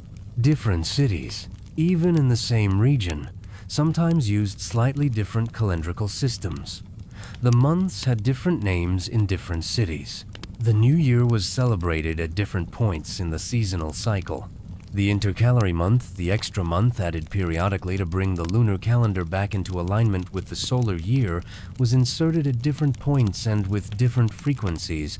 This diversity was not confusion. Exactly each city's system was internally consistent and was maintained by competent specialists. But it did mean that coordinating across cities, establishing the temporal relationship between records from different places, was a non-trivial challenge for ancient administrators and historians. The king's year count started fresh with each new reign, and the reigns in different cities had different lengths and different starting points. Some of the most ancient historical scholarship that we have was devoted, essentially, to creating the chronological frameworks needed to make sense of records from multiple different places and periods. Lists of kings with the lengths of their reigns were compiled and compared. Astronomers identified events that could be independently dated from the sky. Eclipses, in particular, can be calculated backward in time with great precision and use these celestial anchors to pin down the timing of historical events that were mentioned in association with them. This kind of retrospective calendar construction, working backward from known events to establish a chronological framework for an otherwise unsynchronized set of records, is essentially what modern historians and archaeologists still do when they work with ancient periods. The difference is that modern scholars have the advantage of a long tradition of scholarly chronology to build on, as well as scientific dating methods that were not available to ancient scholars. But the fundamental challenge is the same: making sense of records that were created without a shared universal year count. The absence of a universal year count across most of the ancient world and for most of the historical period is something that is easy to underestimate. We are so accustomed to living within a single, shared chronological framework, the Common Era, with its universally recognized year numbers, that we find it difficult to imagine what it would feel like to live without it. The year number that we use today has no strong emotional resonance for most of us. It is simply there, a coordinate in time, shared with every other person on Earth. It is so stable and so universal that we take it entirely for granted. But this universality is recent, and it was not easy to achieve. The Common Era calendar that is now standard worldwide has its roots in the astronomical and computational work of scholars working in the early centuries of the first millennium, and its universal adoption was a slow process that was not complete until modern times. Even in the medieval period in Europe, a period considerably better documented than the ancient world, the question of what year it was more complicated than we might suppose, with different authorities using different starting points and different systems for counting years. And in the regions of the world that were not connected to the Mediterranean European calendrical tradition in East Asia, in South Asia, in the Americas, entirely different systems of year reckoning were in use. Systems with their own internal logic, their own starting points, their own methods of accounting for the incommensurability of the sun and the moon. All of these systems were, in their own terms, sophisticated and functional. The Mayan calendar system, which developed independently in Mesoamerica over a long period, was in certain technical respects more sophisticated than the contemporaneous systems in use in Europe. The ancient Hindu calendrical traditions of South Asia were deeply mathematically refined. The East Asian calendrical traditions maintained detailed astronomical records and developed their own methods of handling the solar-lunar reconciliation problem. None of these systems is more or less rational than another from a technical standpoint. They are different solutions to the same fundamental problem. How do you create a shared, reproducible, and reliable framework for placing events in time? Each solution reflects the particular circumstances of its development, the available astronomical knowledge, the social and institutional structures of the society, the specific relationship between religious and administrative authority, and the particular problems of agricultural timing and social coordination that the calendar was designed to solve. The multiplicity of these systems is itself a reminder that the way we count time today is not the inevitable or natural way. It is one particular solution to the problem, one that became universal through a combination of technical adequacy, historical circumstance, and the global spread of certain political and commercial systems. In a different world, a different solution might have prevailed, or many solutions might have continued to coexist. The deep night, when the fire has burned very low and the household has settled into sleep, has a quality of time that is different from the other hours. The darkness is total in the world before artificial light, except for the faint glow of stars through any opening in the shelter or the occasional stir of embers. The sounds outside are the sounds of the nocturnal world creatures moving in the darkness, distant calls, the small sounds of wind in vegetation. In this deep night, when the body has rested enough that sleep becomes intermittent rather than solid, the passage of time can feel both very slow and very fast. An hour in the darkness can feel like much more or much less than an hour. The body has its own sense of time's passage, the particular heaviness of early night versus the different quality of the hours before dawn, but this sense is not calibrated in regular units. It is a feeling, not a measurement. Ancient peoples were familiar with this quality of nighttime temporal experience in a way that most modern people, with artificial light and reliable timekeeping, are not. The division of the night into watches, periods of varying length maintained by different people who were awake and alert while others slept, was a practical necessity in many societies, and it required some way of determining when one watch was over and another should begin. Stars were used for this purpose, as they are still used in contexts where other means of timekeeping are not available. The position of a particular star, or the rotation of a recognizable pattern in the sky, indicated the progress of the night with enough precision for the practical purpose of changing guards or deciding when to stir the fire. This is time reckoning of a very direct and embodied kind. No instruments, no abstraction. Just the immediate relationship between a person lying on their back in the darkness, looking up, and the slow wheeling of the stars overhead. The stars as clock, the sky as watch face, the patient human eye is the only needle. There is a particular quality to this way of knowing the time that is worth lingering on. It is immediate. It is present.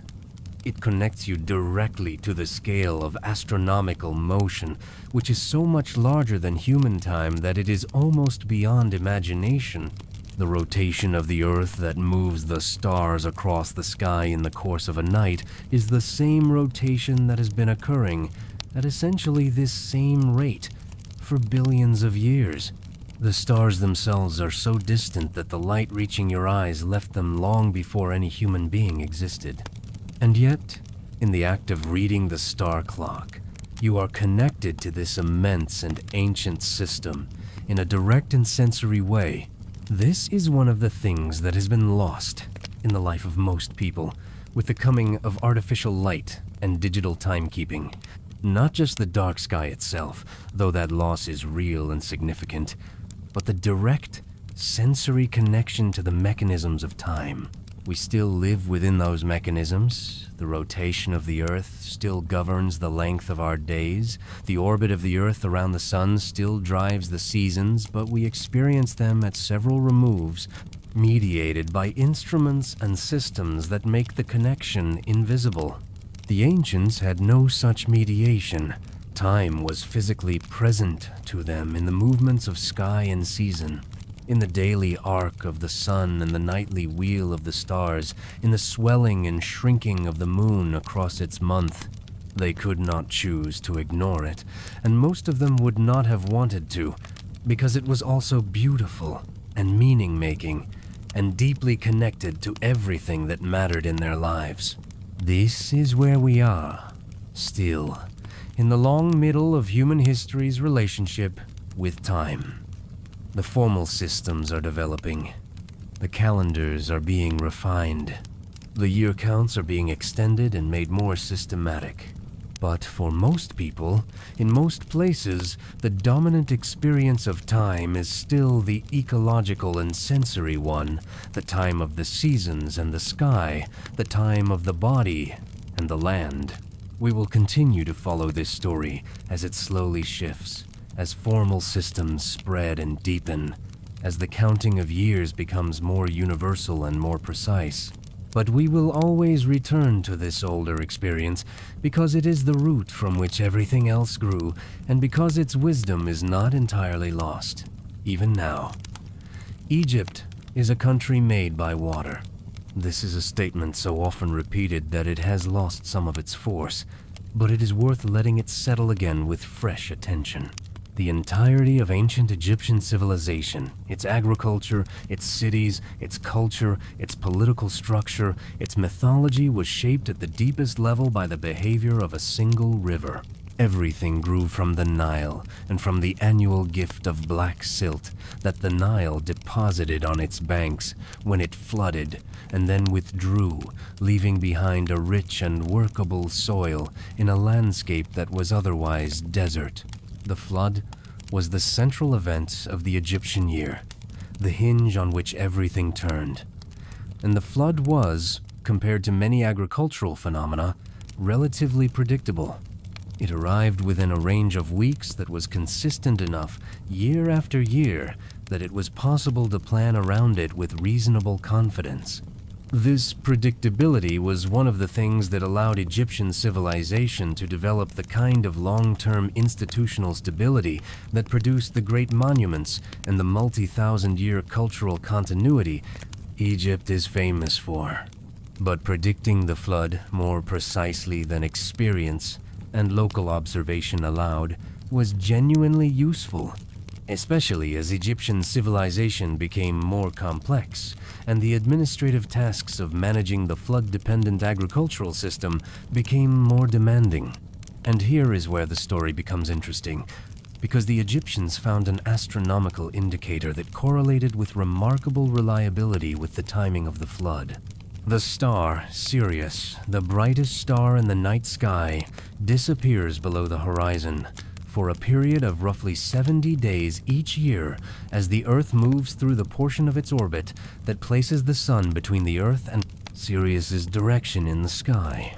When Sirius reappears in the east just before dawn, after this period of absence, it is an event called its heliacal rising, and in the latitude of ancient Egypt, this event occurred within a week or two of the beginning of the Nile's annual flood. The heliacal rising of Sirius was not causing the flood, of course. The flood was caused by seasonal rains far upstream in the Ethiopian highlands, rains that had nothing to do with the star. But the coincidence of timing was consistent enough, both being controlled by the same annual solar cycle that Sirius became. For Egyptian civilization, the Star of the Nile and the Star of the New Year. Its reappearance in the pre-dawn sky was the signal that the most important event of the agricultural year was approaching. The Egyptians built this connection into their calendrical and religious systems in ways that were elaborate and enduring. The goddess associated with Sirius was tied to the flood and to the fertility of the land. The new year was celebrated at the time of the star's rising. The star's annual cycle became a template for the year, making the already practical observation into something with religious and cultural dimensions that reinforced its importance far beyond its original practical function. This is a pattern that appears again and again in the development of calendrical systems. A practical observation becomes institutionalized, and in the process of institutionalization, it acquires layers of religious and cultural meaning that make it more than just a practical observation. The star tells you when the flood is coming, and that is useful. But the star also becomes the eye of a goddess, and the flood becomes the life-giving gift of the divine, and the new year becomes a moment of cosmic renewal. The practical and the sacred become intertwined in ways that make both more powerful and more durable. The Egyptian calendar that developed over many centuries, building on these foundations, was one of the most regular and technically sophisticated of the ancient world, and its influence on the development of later calendar systems, particularly through the Greek and Roman periods, was substantial. The Egyptian solar year of 365 days, divided into 3 seasons of 4 months each, was the conceptual ancestor of the Julian calendar that Rome eventually adopted, and through the Julian, of the Gregorian calendar that is still in use today. But what interests us here is not the technical lineage of calendrical systems, but the lived experience of time in a society like ancient Egypt, where the official calendar existed alongside a rich and ongoing tradition of embodied, seasonal time awareness.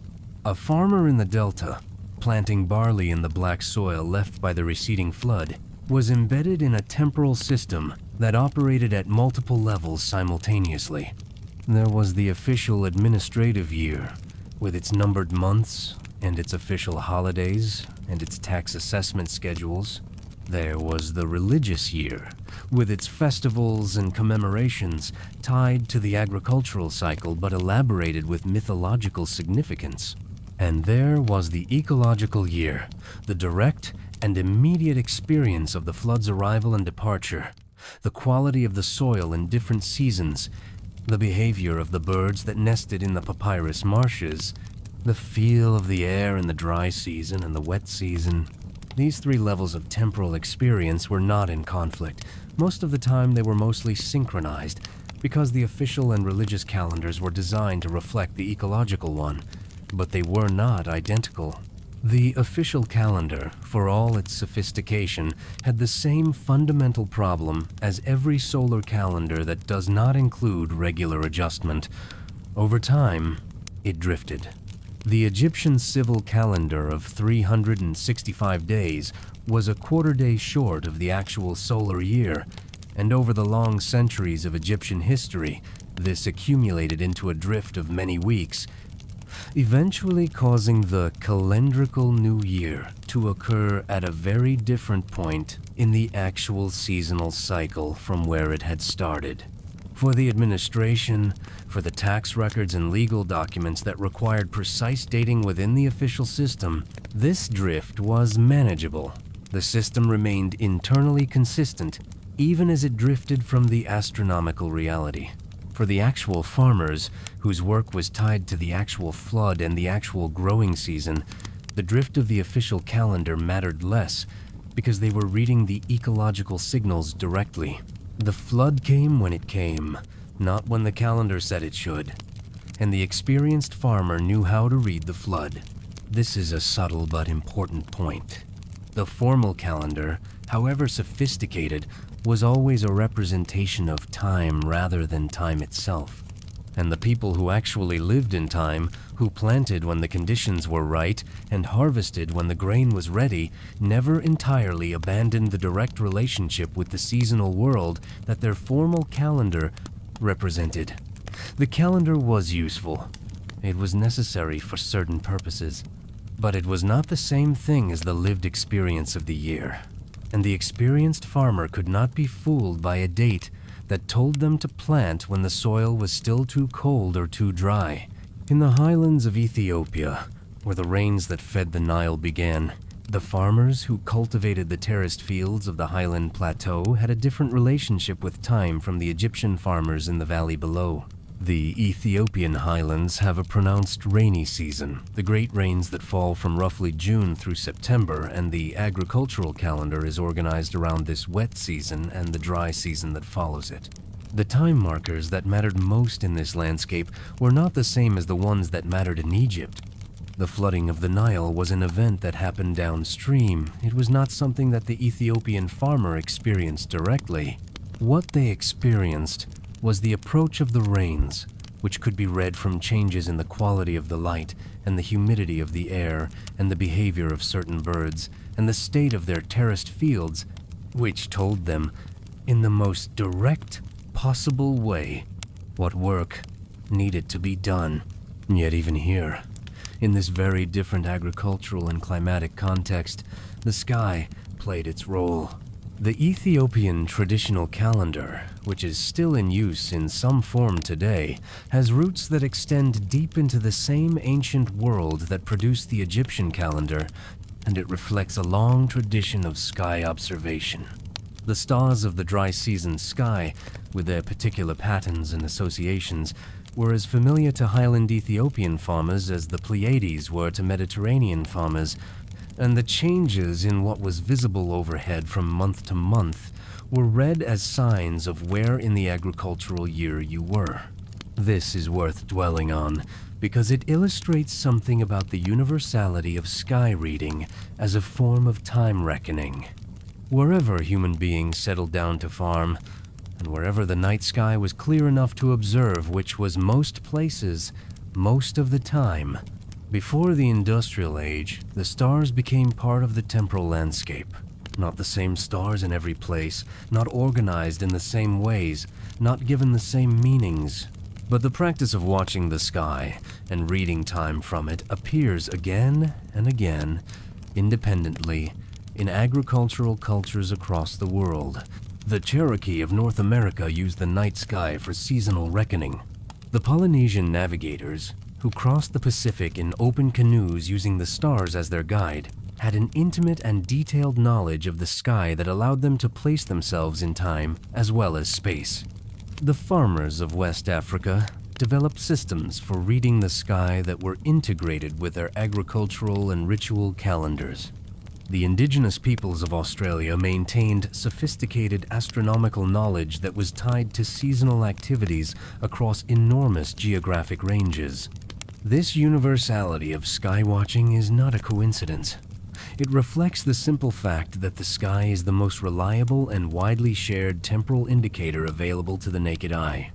The ground and the weather and the local ecology vary enormously from place to place, but the sky, within the variation introduced by latitude, looks essentially the same everywhere, and the patterns of its movement, the daily arc of the sun, the monthly cycle of the moon, the annual wheel of the stars, are universal. Any society that develops the practice of careful sky observation can develop calendrical knowledge from it, independently and without contact with other cultures that have done the same. This is why, when scholars compare the calendrical traditions of widely separated cultures that had no historical contact with each other, they find both remarkable similarities and instructive differences. The similarities reflect the universal astronomical reality that all sky watchers are observing. The differences reflect the different problems that different societies were trying to solve, the different environments they were reading alongside the sky, and the different cultural and religious frameworks within which they embedded their temporal knowledge. Let us follow the thread of the moon for a while longer, because the moon is one of the most intimate and persistent companions of human temporal experience, and its relationship with the formal systems of time reckoning is more complicated and interesting than it might first appear. The moon's monthly cycle is so obvious and so regular that it seems like the most natural possible unit for intermediate scale time reckoning. And indeed, as we noted earlier, the word for month in almost every language traces back to the word for moon. The moon is free, visible from everywhere, and requires no instruments to observe. Its phases are familiar to anyone who looks up at night with any regularity. But the moon also presents a problem that has been the bane of calendar makers for millennia. Its cycle does not divide evenly into the solar year. 12 lunar months is about 11 days shorter than the solar year. 13 lunar months is about 18 days longer. The moon, in other words, will not cooperate with the sun, and any system that tries to use the moon as the primary unit of monthly time while also staying aligned with the solar year has to make regular adjustments to keep the two in sync. The Islamic calendar, which is a purely lunar calendar, with no adjustments to keep it aligned with the solar year, illustrates what happens when you choose the moon over the sun. The months of the Islamic year, Ramadan, Muharram, Dhul Hijjah, and the others cycle through the solar year over a period of about 32 years, meaning that any given month will occur at every point in the seasonal cycle across the course of a generation. Ramadan, the month of fasting, falls in summer about every 16 years and in winter about every 16 years. The Islamic calendar is perfectly consistent and mathematically elegant, but it is untethered from the agricultural seasons. For the purposes it serves organizing the religious observances of a global community of believers, many of whom are not farmers and whose religious calendar is not tied to the agricultural cycle, this works well. But for an agricultural community in a temperate climate, where the timing of planting and harvesting is seasonally determined, a purely lunar calendar is extremely inconvenient. The agricultural festivals tied to seasonal transitions would wander through the calendar, arriving at different points in the lunar year and different generations. The various solutions that different civilizations developed to deal with this problem, the intercalation methods, the various lunisolar calendars that used complex rules to insert extra months at calculated intervals, are among the most sophisticated products of ancient mathematics. The Babylonian astronomers, working in the first millennium before the Common Era, developed a 19-year cycle that allowed them to reconcile the lunar month with the solar year with remarkable precision.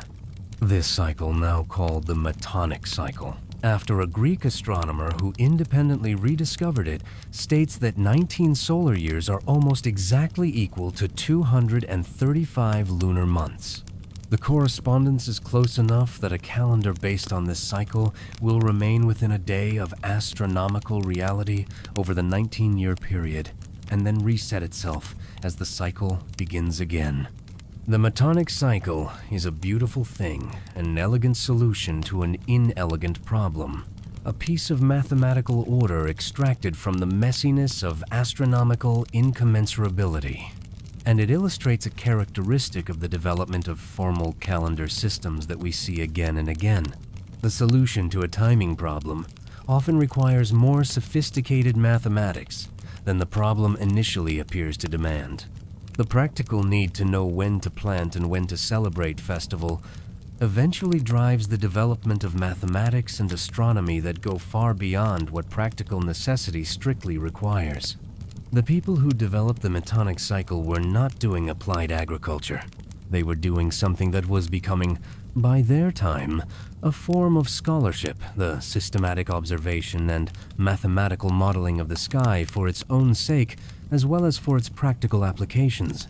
This is one of the clearest early examples of the way practical necessity can give rise to intellectual activity that transcends its origins and becomes something more like inquiry. The temple complexes of ancient India, some of which were built and maintained over periods of many centuries, incorporated astronomical observation as a regular part of their activities. Not in the casual, traditional sense of watching the sky and reading its signs, though that continued as well, but in the more formal, institutionalized sense of making systematic observations and recording them according to a consistent method. The Vedic traditions of South Asia, which developed over a very long period in the second and first millennia before the Common Era, show an extraordinary integration of astronomical knowledge with religious and philosophical thought. The Vedanga Jyotisha, one of the oldest astronomical texts in the Sanskrit tradition, is primarily a text about determining the correct times for the performance of Vedic rituals. It represents the calculation of the ritual calendar when certain ceremonies must be performed, which astronomical positions are auspicious for which activities as a technical problem requiring real mathematical skill to solve. This integration of celestial observation with ritual timing is not unique to the Indian tradition. We see it in ancient Mesopotamia, in Egypt, in China, in Mesoamerica, and in the Mediterranean world. But the Indian case is particularly interesting for the depth and sophistication of the mathematical tradition that developed alongside and in service of the calendrical tradition. Indian mathematics, across the first millennium of the Common Era, made contributions that would eventually reach Europe via the Islamic world and reshape Western mathematics entirely, including the development of the decimal place value number system and the concept of zero, both of which were developed in India and are now universal. The development of zero is itself deeply connected to the practice of time reckoning, though the connection is not always made explicit. The concept of zero, a placeholder, a symbol for the absence of quantity in a particular position of a number, is essential for the kind of extended numerical computation that sophisticated calendar systems require. Without zero, the mathematics of astronomical prediction becomes enormously cumbersome. With it, the calculations can be done efficiently and their results expressed clearly. It is perhaps not an accident that zero was developed in a culture that was deeply engaged with the problem of tracking time across very long periods. The Indian philosophical and astronomical tradition thought about time on scales that most Western traditions did not approach until modern times scales of millions and billions of years, nested cycles within cycles, the great kalpas and yugas of Hindu cosmological time. To work with these vast numbers required a notation system capable of handling them, and the decimal place value system with zero was part of that capability. This is another instance of the pattern we have been tracing. The practical need to reckon time pushes the development of mathematical and intellectual tools that eventually extend far beyond their original application. The drive to know where you are in the year, and to predict where you will be, and to coordinate with others about when things will happen. This drive, compounded across many generations and many civilizations, was one of the significant engines of intellectual development in the ancient world. The rivers of China, the Yellow River in the north, and the Yangtze in the center, shaped Chinese civilization in ways somewhat analogous to how the Nile shaped Egyptian civilization, though with important differences. Chinese floods were less predictable and more violent than Egyptian ones. The Yellow River's behavior was notoriously erratic, changing course on a geological timescale in ways that created enormous disruptions for the agricultural societies dependent on it. The challenge of managing Chinese rivers, of predicting floods well enough to avoid catastrophe, and of directing the river's energy toward irrigation rather than destruction was one of the great practical problems of Chinese governance across thousands of years. This challenge, among others, gave Chinese civilization a strong practical incentive for developing astronomical and calendrical knowledge.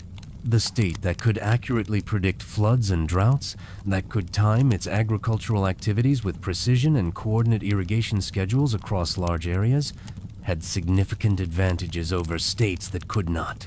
And the practical demands of flood management and large-scale agriculture pushed the development of Chinese astronomical observation in very much the same direction as similar demands pushed development in the Near East and India.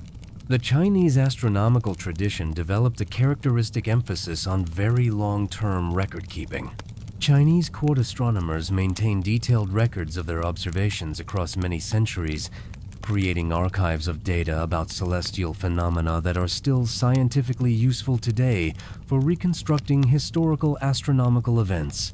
The systematic, institutionalized character of this record-keeping reflects the way Chinese court culture integrated astronomical observation into the apparatus of state governance. The astronomer historians of the Chinese court were officials as much as scholars, and their records were administrative documents as much as scientific ones. The Chinese calendar, as it developed, became one of the most sophisticated lunisolar calendar systems in the world, balancing the lunar month with the solar year through a complex system of adjustments that was refined over many centuries. The calendar was not merely a practical administrative tool, it was also a statement of imperial authority.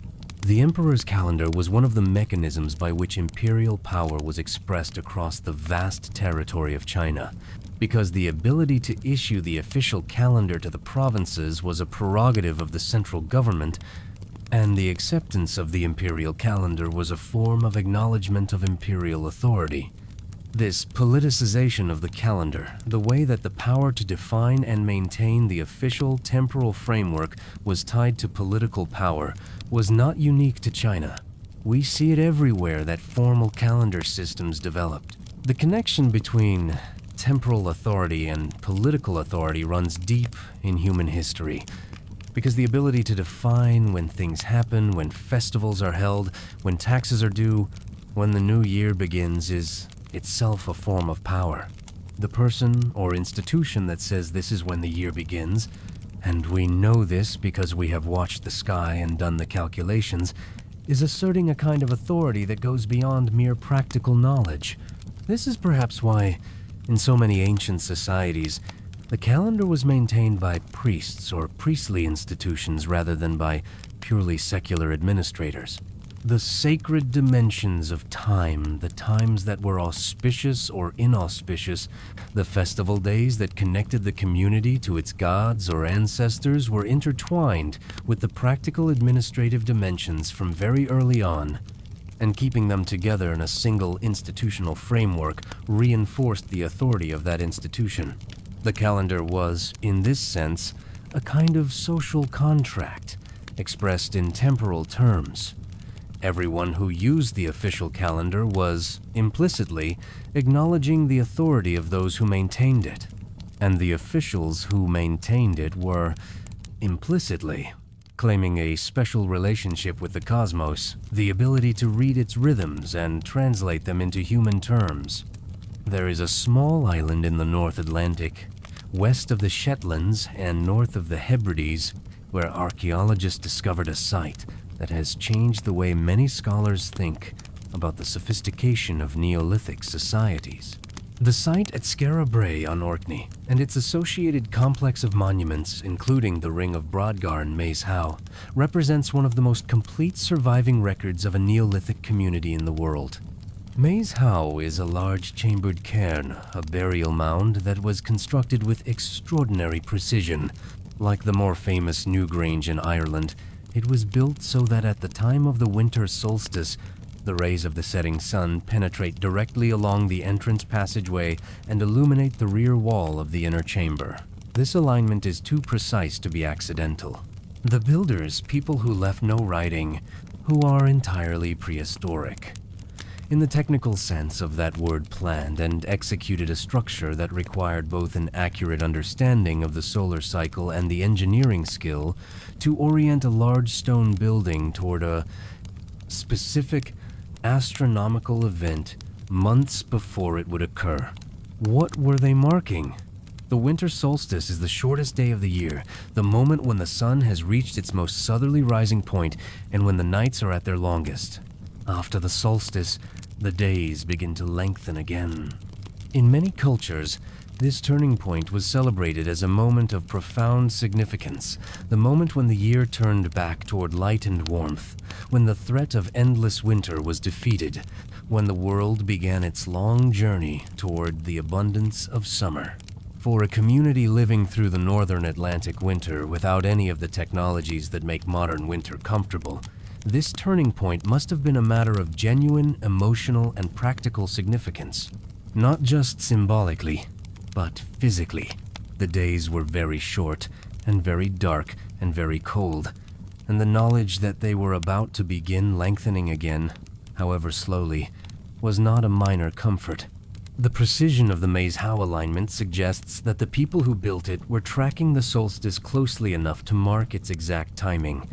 They were not just estimating or using a general sense of the season, they were precise enough to orient a stone structure toward the exact solar event. This is the kind of precision that requires sustained, careful observation over many years, the patient work of watching where on the horizon the sun sets on each successive day, noticing the point at which it stops moving southward and begins moving northward again, and then communicating that observation to other people in a form clear enough to be used as a guide for architecture. The people who did this work did not have a calendar in any formal sense. They were not counting the days of the month or the years of a king's reign. But they understood the solar year with a precision that most modern people, with our accurate clocks and calendar apps, would be hard-pressed to match in raw observational terms. They had an intimate, attentive, and technically sophisticated relationship with the most fundamental cycle of time available to naked eye observation. And they made their understanding visible literally, architecturally visible in a way that would allow it to be shared across many generations. Once Maes Howe was built, any future member of the community who stood at its entrance on the correct winter afternoon and watched the setting sun's light fill the chamber knew, without any verbal explanation, something important about the solar year and about the community's relationship to it. This is a kind of knowledge transmission that operates through experience rather than through instruction, through presence rather than through text. It is entirely pre-literate in method, but it is not primitive or imprecise. It is a sophisticated and elegant solution to the problem of transmitting temporal knowledge across generations in a society without writing. As we move through this story, the periods of time we are considering shift and compress and expand in ways that can be a little disorienting. We have been moving, roughly, from the very deep human past toward the period we usually call ancient history. But the pace of that movement has been uneven, lingering on some periods and some places, sliding past others, This is appropriate, because the relationship between human experience and formal time reckoning did not develop at a steady pace or in a straight line. What we can say, looking across this broad sweep, is that by roughly 3,000 to 4,000 years ago, several of the major civilizations of what we call the Old World had developed formal calendar systems of considerable sophistication, and these systems were being maintained and refined by specialist communities of scholars and practitioners who devoted significant portions of their intellectual effort to the problems of astronomical observation and calendrical calculation. In the same period, the vast majority of the human population living in agricultural communities, pastoral communities, and continuing forager communities across the globe were still navigating time primarily through the older ecological mode, supplemented at various points of contact with the official systems maintained by the nearest urban center. This is not a story of progress, in the sense of a journey from ignorance to knowledge. The people who read the sky with naked eyes and felt the quality of the seasons through their hands and feet were not lacking something that the scholar astronomers possessed. They possessed instead a different kind of knowledge embodied, local, practical, immediate, that the scholars did not have, and that was in many ways more adequate to the actual needs of their lives. What the scholar astronomers possessed was the ability to coordinate and predict and formalize across distances and timescales that personal experience could not cover, and this was genuinely valuable, genuinely powerful. The ability to maintain a calendar that stayed in alignment with the astronomical year across many generations, that allowed communities separated by great distances to share a temporal framework that could be consulted to determine the correct timing of events, months or years in advance. This was a real achievement, and it supported real capabilities that had not existed before. But the two kinds of knowledge were always in a relationship. The formal calendar was grounded, ultimately, in the same astronomical realities that the ecological calendar was reading. The astronomer priests and the farmers were watching the same sky, feeling the same seasons, living in the same rhythm of days and years. The difference was in what they did with what they saw, whether they recorded it and calculated from it and built institutions around it, or whether they absorbed it and lived by it and passed it on in story and practice. Both approaches were human. Both reflected genuine intelligence and genuine understanding. And for most of human history, both existed simultaneously, in a kind of implicit dialogue. There is a particular word in many languages that captures something about the way ordinary time was experienced before formal systems became dominant. The word is something like everyday, or quotidian, or ordinary. It refers to the character of time that is not marked, not celebrated, not recorded, the time of daily work and small pleasures and ordinary difficulties that makes up most of a life. The official records of any civilization tell us about the extraordinary time, the time of kings and battles and disasters and great monuments. The everyday time, the quotidian texture of life across the long centuries, is almost entirely absent from the record. We know a very great deal about the wars of ancient Mesopotamia, and very little about the daily life of the woman who baked bread in the city of Ur 4,000 years ago. But the bread baker was living in time just as fully as the king. Her time had its rhythms, the daily rhythm of the ovens, the weekly rhythm of market days, if there were such things, the monthly rhythm of certain obligations and social gatherings, the seasonal rhythm of the ingredients available, and the demand for certain foods. She did not know the official year, probably. She knew the season, the market schedule, the age of her children, the stages of the crops that produced her ingredients. Her temporal world was rich and structured, but it was structured by the rhythms of her life, not by the official calendar of the state. This is the texture of ordinary time in the pre-modern world, and it is the texture that we are trying to recover, or at least to imagine. Not the extraordinary time of official history, but the everyday time of lived experience, the time that passed in the kitchen and the field and the marketplace and the household, the time that was managed through habit and tradition rather than by consulting a document.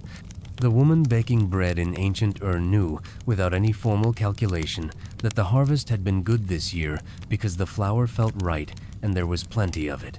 She knew, from the quality of the air and the way the light fell through whatever opening her building had for windows or ventilation, roughly what time of day it was and how much of the day remained for work. She knew, from the behavior of her children and the state of various food supplies, what season it was and approximately what point in the season. And she managed her time accordingly, without checking a clock or a calendar. This is competence. This is knowledge. It is not the kind of knowledge that can be recorded and transmitted in formal documents, but it is real knowledge, and it allowed real lives to be lived effectively in real conditions. We tend, in modern historical thinking, to privilege the kinds of knowledge that can be recorded and quantified: the kings and their dates, the battles and their casualties, the agricultural yields expressed in official measures. These are the things that made it into the records, and the records are the primary evidence we have. But behind the records was the unrecorded ordinary life, the vast preponderance of human experience that left no trace in the archive. The time in which that ordinary life was lived was not the official time of the calendar.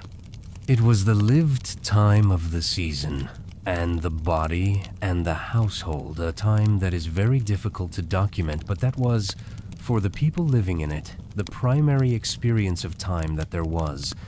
Ancient China's relationship with time had dimensions that the Western traditions did not develop in quite the same way.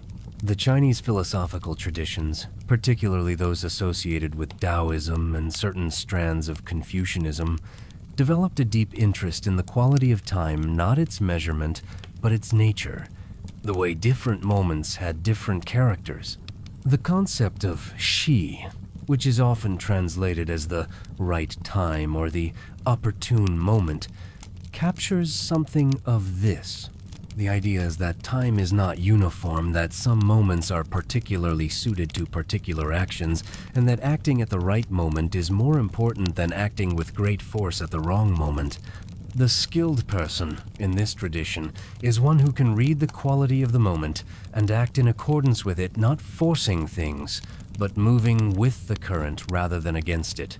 This is a temporal sensibility that has some similarities to the ecological time consciousness we have been describing, the attentiveness to the quality of the current moment, the reading of conditions rather than the consulting of schedules. But it has been developed into a more explicit philosophical framework, one that has influenced Chinese thought, medicine, strategy, and aesthetics across many centuries. The I Ching, or Book of Changes, is one of the most ancient and influential texts in the Chinese tradition, and it is centrally concerned with time specifically, with the nature of the current moment and how to respond to it wisely. Its structure, based on combinations of broken and unbroken lines that generate 64 possible configurations, can be understood as a system for diagnosing the temporal quality of a situation, not what time it is on the clock, but what kind of moment this is and what it calls for.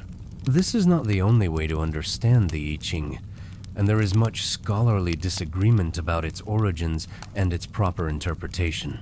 But the temporal dimension of it is undeniable, and it reflects something characteristic of Chinese thinking about time, the concern not just with where you are in the calendar, but with the quality and character of the present moment. This quality-based approach to time is not unique to China. It appears in various forms in many traditions around the world. But China gives it particular philosophical elaboration, and its presence in such an ancient and influential text suggests that it was a significant strand of Chinese temporal experience from very early on. The Taoist tradition, in particular, developed an understanding of time that is quite different from the Western scientific view. In the Taoist framework, Time is not an external container within which things happen, but something more like the natural flow of the universe itself, inseparable from the things that happen within it. Always present and always moving, but not something that can be held or counted in any ultimate sense. This philosophical perspective is quite remote from the concerns of the astronomer priests calculating intercalary months or the administrators maintaining the official calendar. But it reflects something that the ordinary person, living in ecological time without formal calendrical systems, probably knew, through experience rather than through philosophical reflection, that time is not a grid you can step back from and observe, but a quality of the living world that you are always already inside. Let us move, for a while, across the ocean, to a part of the world where the development of formal time reckoning took a completely independent path. The civilizations of Mesoamerica, the Olmec, the Maya, the Aztec, and their predecessors and neighbors developed one of the most sophisticated and, in certain respects, most technically elaborate calendar systems in the world, without any contact with the calendar traditions of the Old World.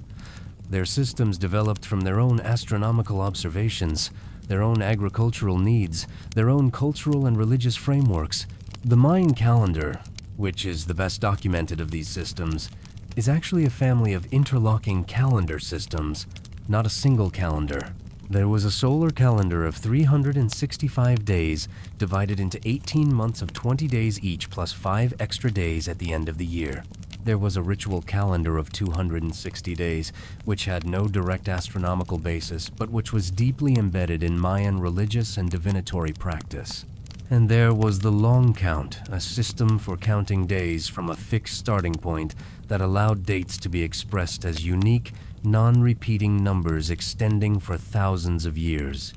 The long count is particularly interesting from the perspective of our story, because it is one of the earliest examples of a formal, continuous year count that extended backward and forward across very long spans of time. The starting point of the long count, corresponding roughly to a date in 3114 BCE in our calendar, was not the actual historical beginning of Mayan civilization, which developed much later. It was, apparently, a mythological starting point, the beginning of the current creation cycle in Mayan cosmology. The Mayan understanding of time was cyclical on multiple scales simultaneously. The solar year cycled through its seasons. The ritual calendar cycled through its 260 days. The two calendars came back into alignment every 52 years, a period called the calendar round, and this 52-year cycle was itself a significant unit of Mayan time. And above all of these cycles was the vast long count, whose current great cycle was understood as one of many such cycles in the infinite repetition of creation and destruction. This is a temporal universe that is very different from the modern Western one, where time is conceived as a linear progression from a fixed beginning point toward an open future.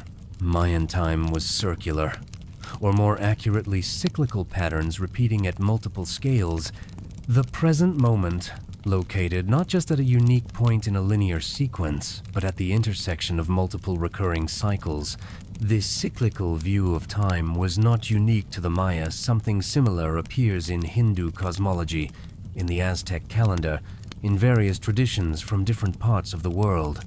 It is perhaps a natural result of the observation that most natural phenomena are cyclical. The seasons, the days, the moon's phases, the agricultural year.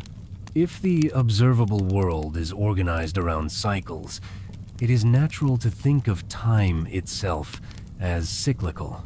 The linear conception of time as a single line stretching from creation to some future endpoint, is more characteristic of the Abrahamic traditions, particularly in their theological elaborations.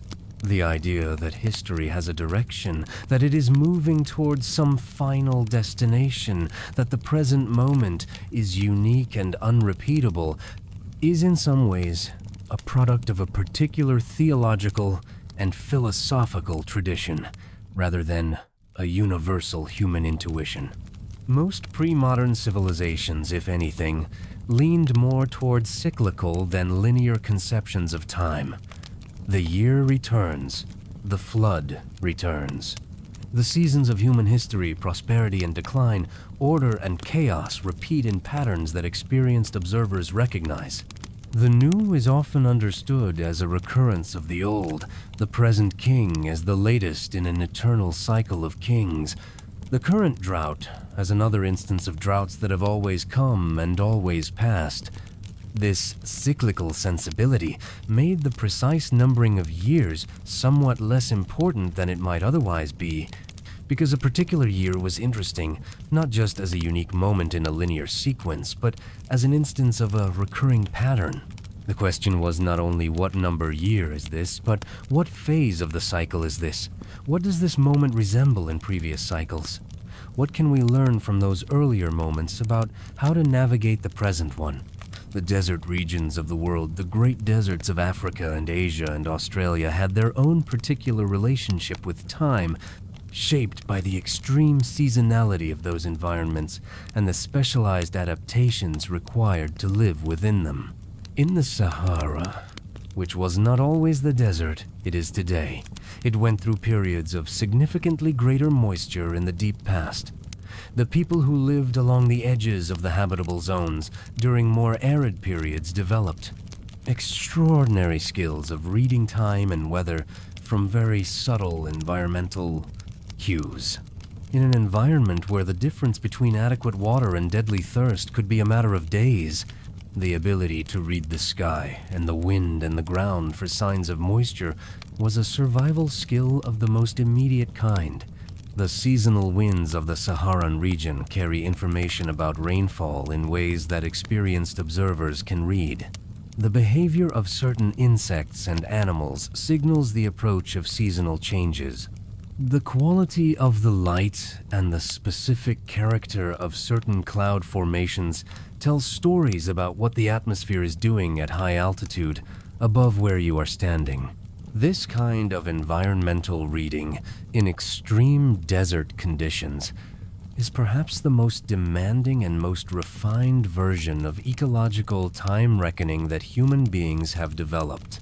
The margin for error is small, and the knowledge must be both accurate and quickly translatable into action. The pastoralists and traders who traversed the desert routes across many centuries developed this knowledge to extraordinary levels of refinement. The same is true of the peoples of the Central Australian desert, whose understanding of their extremely arid and variable environment has been developing for tens of thousands of years longer than any other continuous human occupation of a place that we can document. The Australian Aboriginal traditions of sky knowledge, including the use of dark nebulae in the Milky Way as the basis of constellations, a system quite different from the star-based constellations of most other traditions, reflect a temporal and spatial knowledge system of great antiquity and sophistication. Australian Aboriginal seasonal calendars are based on a much finer division of the year than the four-season system familiar in European traditions. In some regions, traditional knowledge identifies 5, 6, or even more distinct seasons, each characterized by particular combinations of weather patterns, plant behaviors, animal activities, and stellar configurations.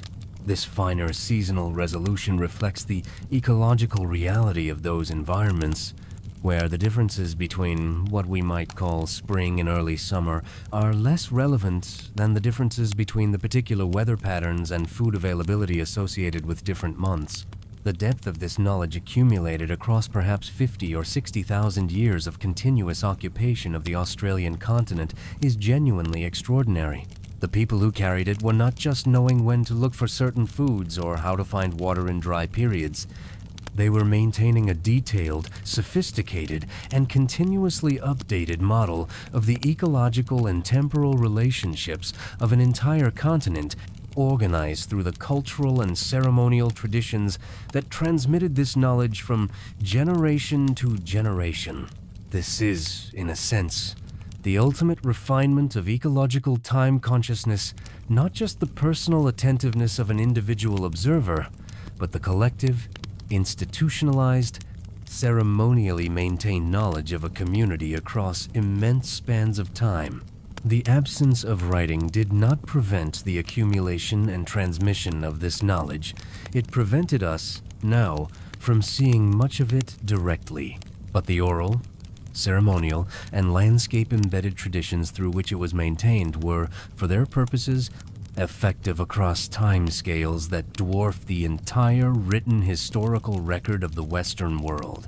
The Mediterranean basin, in the centuries before the Common Era, was becoming increasingly connected through trade and colonization and occasional conquest, and the exchange of ideas that accompanied these contacts included the exchange of calendrical and astronomical knowledge. Greek scholars traveling to Egypt and Babylon encountered calendar systems and astronomical traditions that were considerably older and more developed than anything in the Greek world. The response of Greek thinkers to this encounter was characteristic. They absorbed what they found, subjected it to their particular kind of philosophical and mathematical analysis, and produced syntheses that were in some ways more elegant and systematic than the traditions they were drawing on. The pre-Socratic philosophers of ancient Greece were among the first thinkers in any tradition to ask, explicitly and systematically, what time is not just how to measure it, but what its fundamental nature might be. Is time finite or infinite? Does it have a beginning? Is it the same everywhere?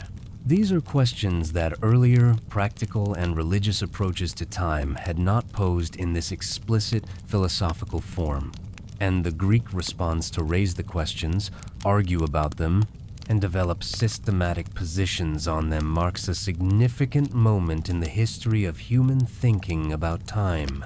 But it is important not to overstate the novelty here. The Greek philosophical tradition did not arise from nothing.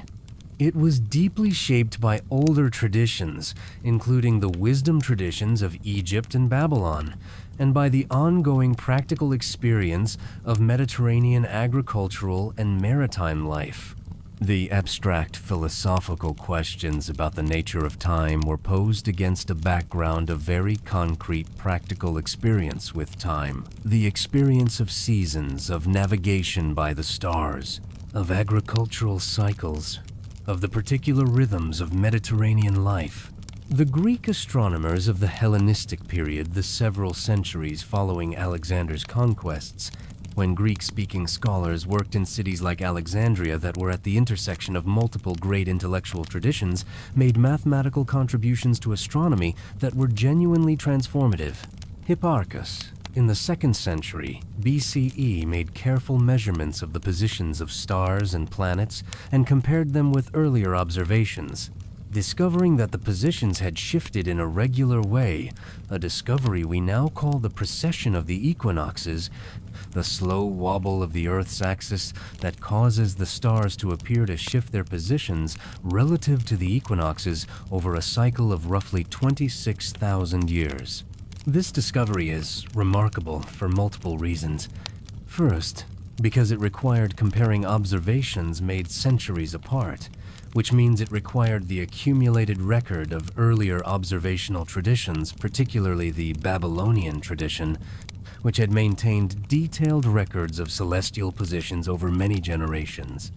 Second, because it revealed a cycle of astronomical time vastly longer than any cycle that had previously been recognized. A cycle so long that a complete circuit takes longer than all of recorded human history many times over.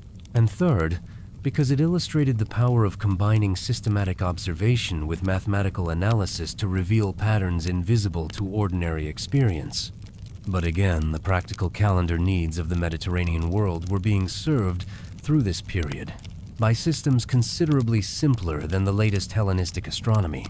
The Julian calendar, introduced in Rome in 46 BCE by the authority of Julius Caesar, was based on a relatively simple solar calendar of 365 days, with a leap day every 4 years, a system sophisticated enough to stay reasonably close to astronomical reality across a human lifetime, but not requiring the sophisticated mathematics of precession calculations. This practical calendar, the Julian, was the framework within which most people in the Roman world and its successor cultures organized their time. It was not perfect. Its 4-year leap day cycle was slightly longer than the actual solar year, meaning it would drift by about 1 day in every 128 years.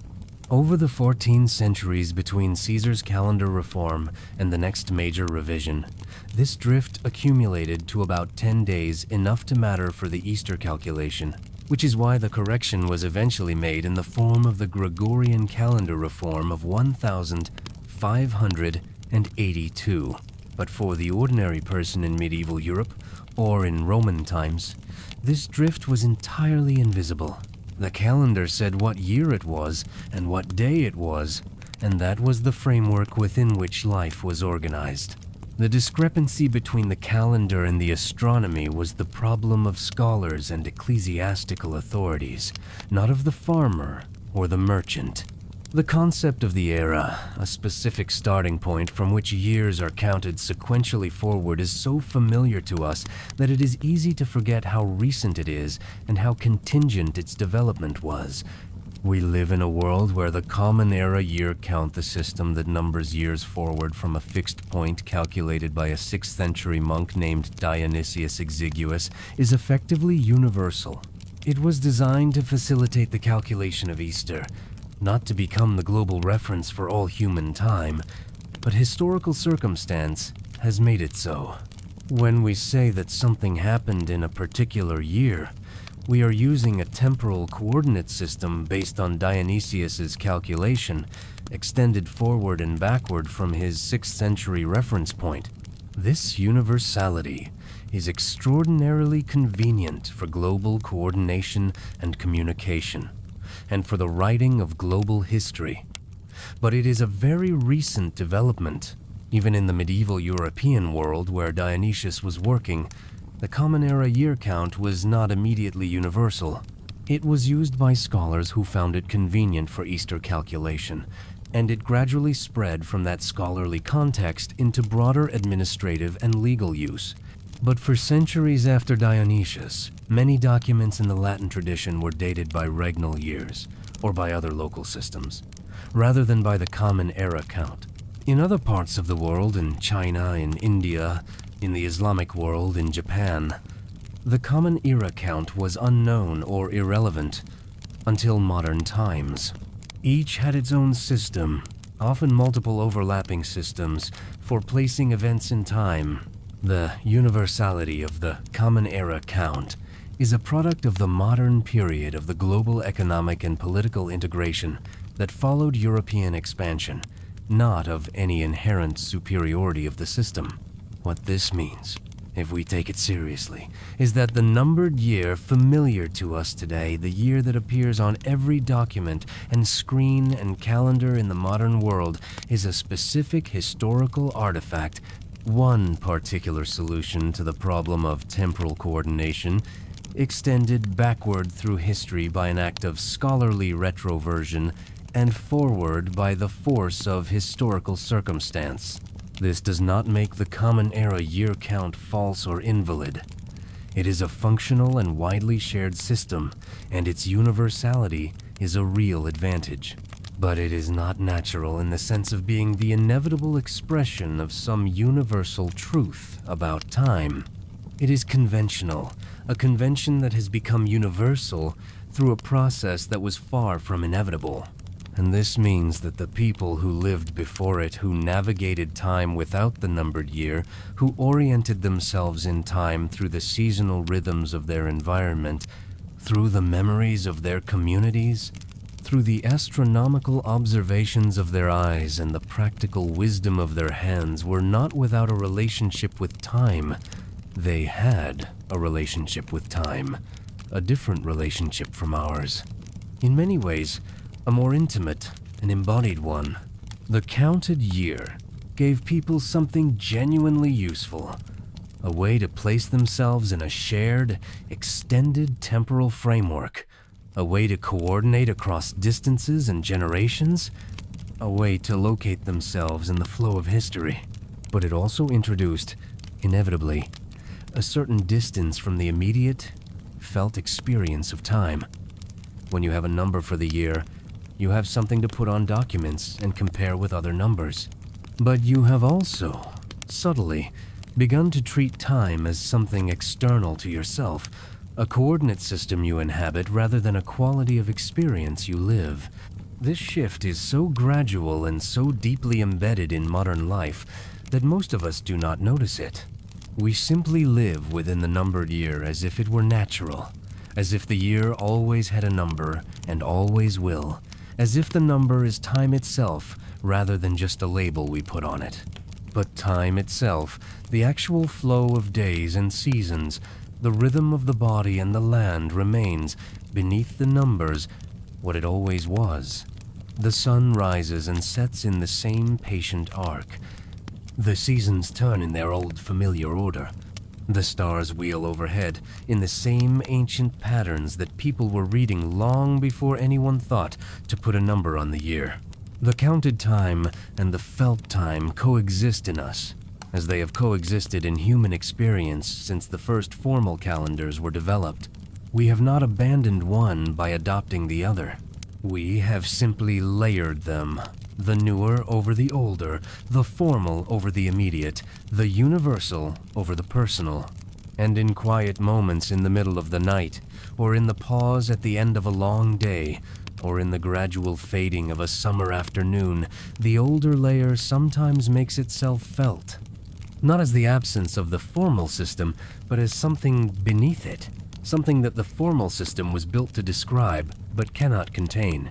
That is the time we have been exploring tonight. The time that preceded the counting. The time that was, and in some deep sense still is, the texture of the world itself. The Indus Valley Civilization, which flourished in what is now Pakistan and northwestern India from roughly 5,000 years ago, was one of the most sophisticated urban societies of the ancient world.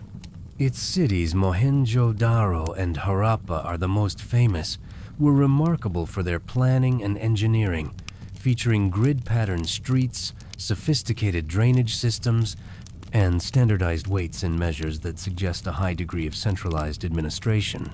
We know less about the Indus Valley Civilization than about its contemporaries in Mesopotamia and Egypt, because its writing system has not been deciphered, and probably will not be until more of the texts are found. What we know is based largely on the physical remains of the cities and their artifacts, and among those artifacts are things that suggest a sophisticated relationship with measurement, the standardized weights and measures in particular, but we do not know the specific details of how the Indus Valley people reckoned time.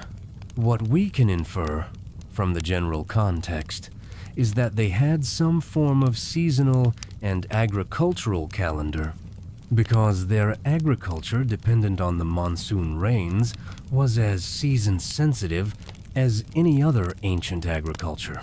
The monsoon is one of the most dramatic and consequential seasonal phenomena on Earth, transforming the landscape from dry to wet in a matter of weeks, and providing most of the year's rainfall in a concentrated burst that makes timing critical for agricultural success.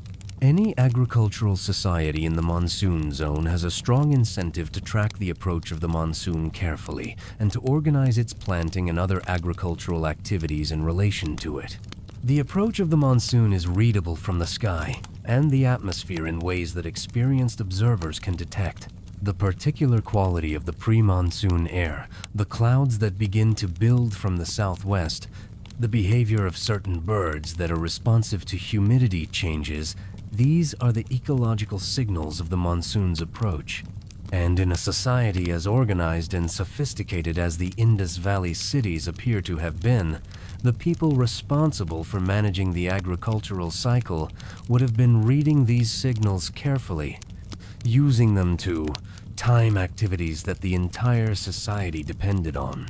This is the invisible temporal knowledge of ancient civilization, the practical wisdom of the agricultural year, maintained by skilled observers and communicated through practice and tradition rather than through the written records that would allow us to see it directly.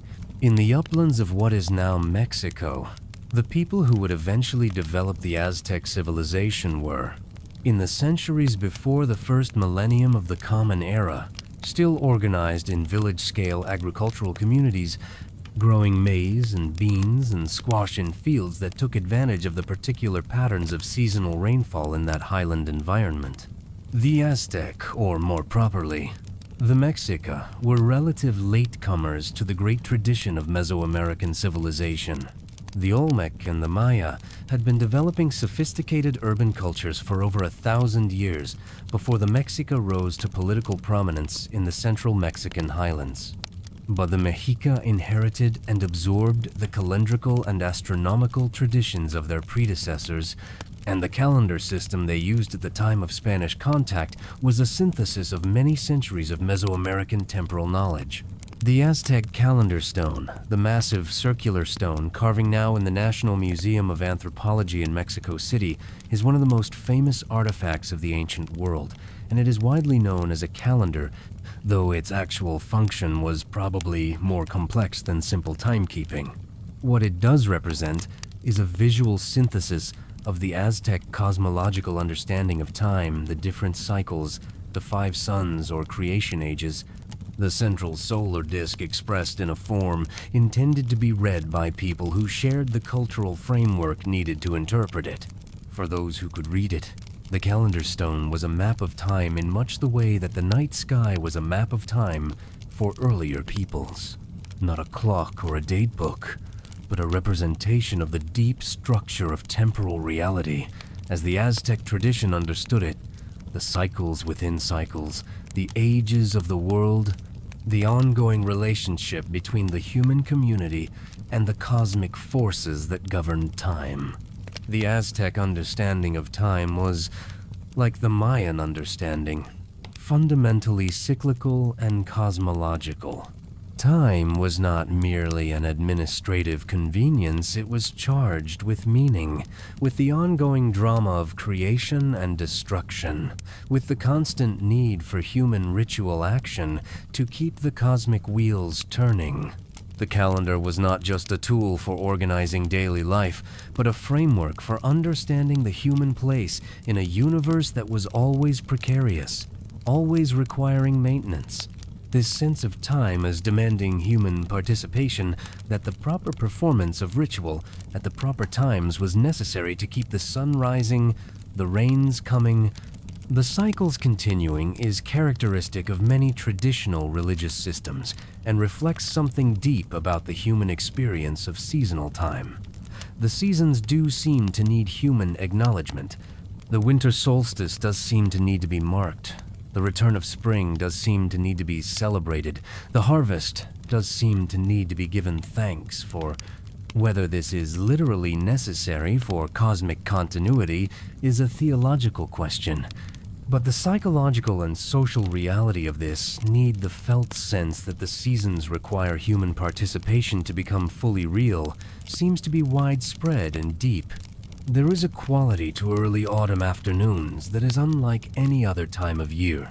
The light is still warm, but the air has changed. There is something in it that speaks of the turn that is coming, a quality of clarity and slight coolness that autumn afternoons have, and no other season quite matches. In temperate regions, this quality arrives gradually, sometimes as early as the last weeks of August, sometimes not until well into September. And it is not tied to any date on the calendar. It simply comes, as it always has, carrying its particular announcement of change. For the people we have been thinking about tonight, the farmers and herders and foragers of the pre-calendrical and early calendrical world, this quality of the autumn afternoon was a precise and reliable signal. Whatever the official date might be, whatever the calendar might say, the air told them that the year was turning, that certain preparations were needed, that the abundance of summer was not permanent, and that the lean season was approaching with its usual slow certainty.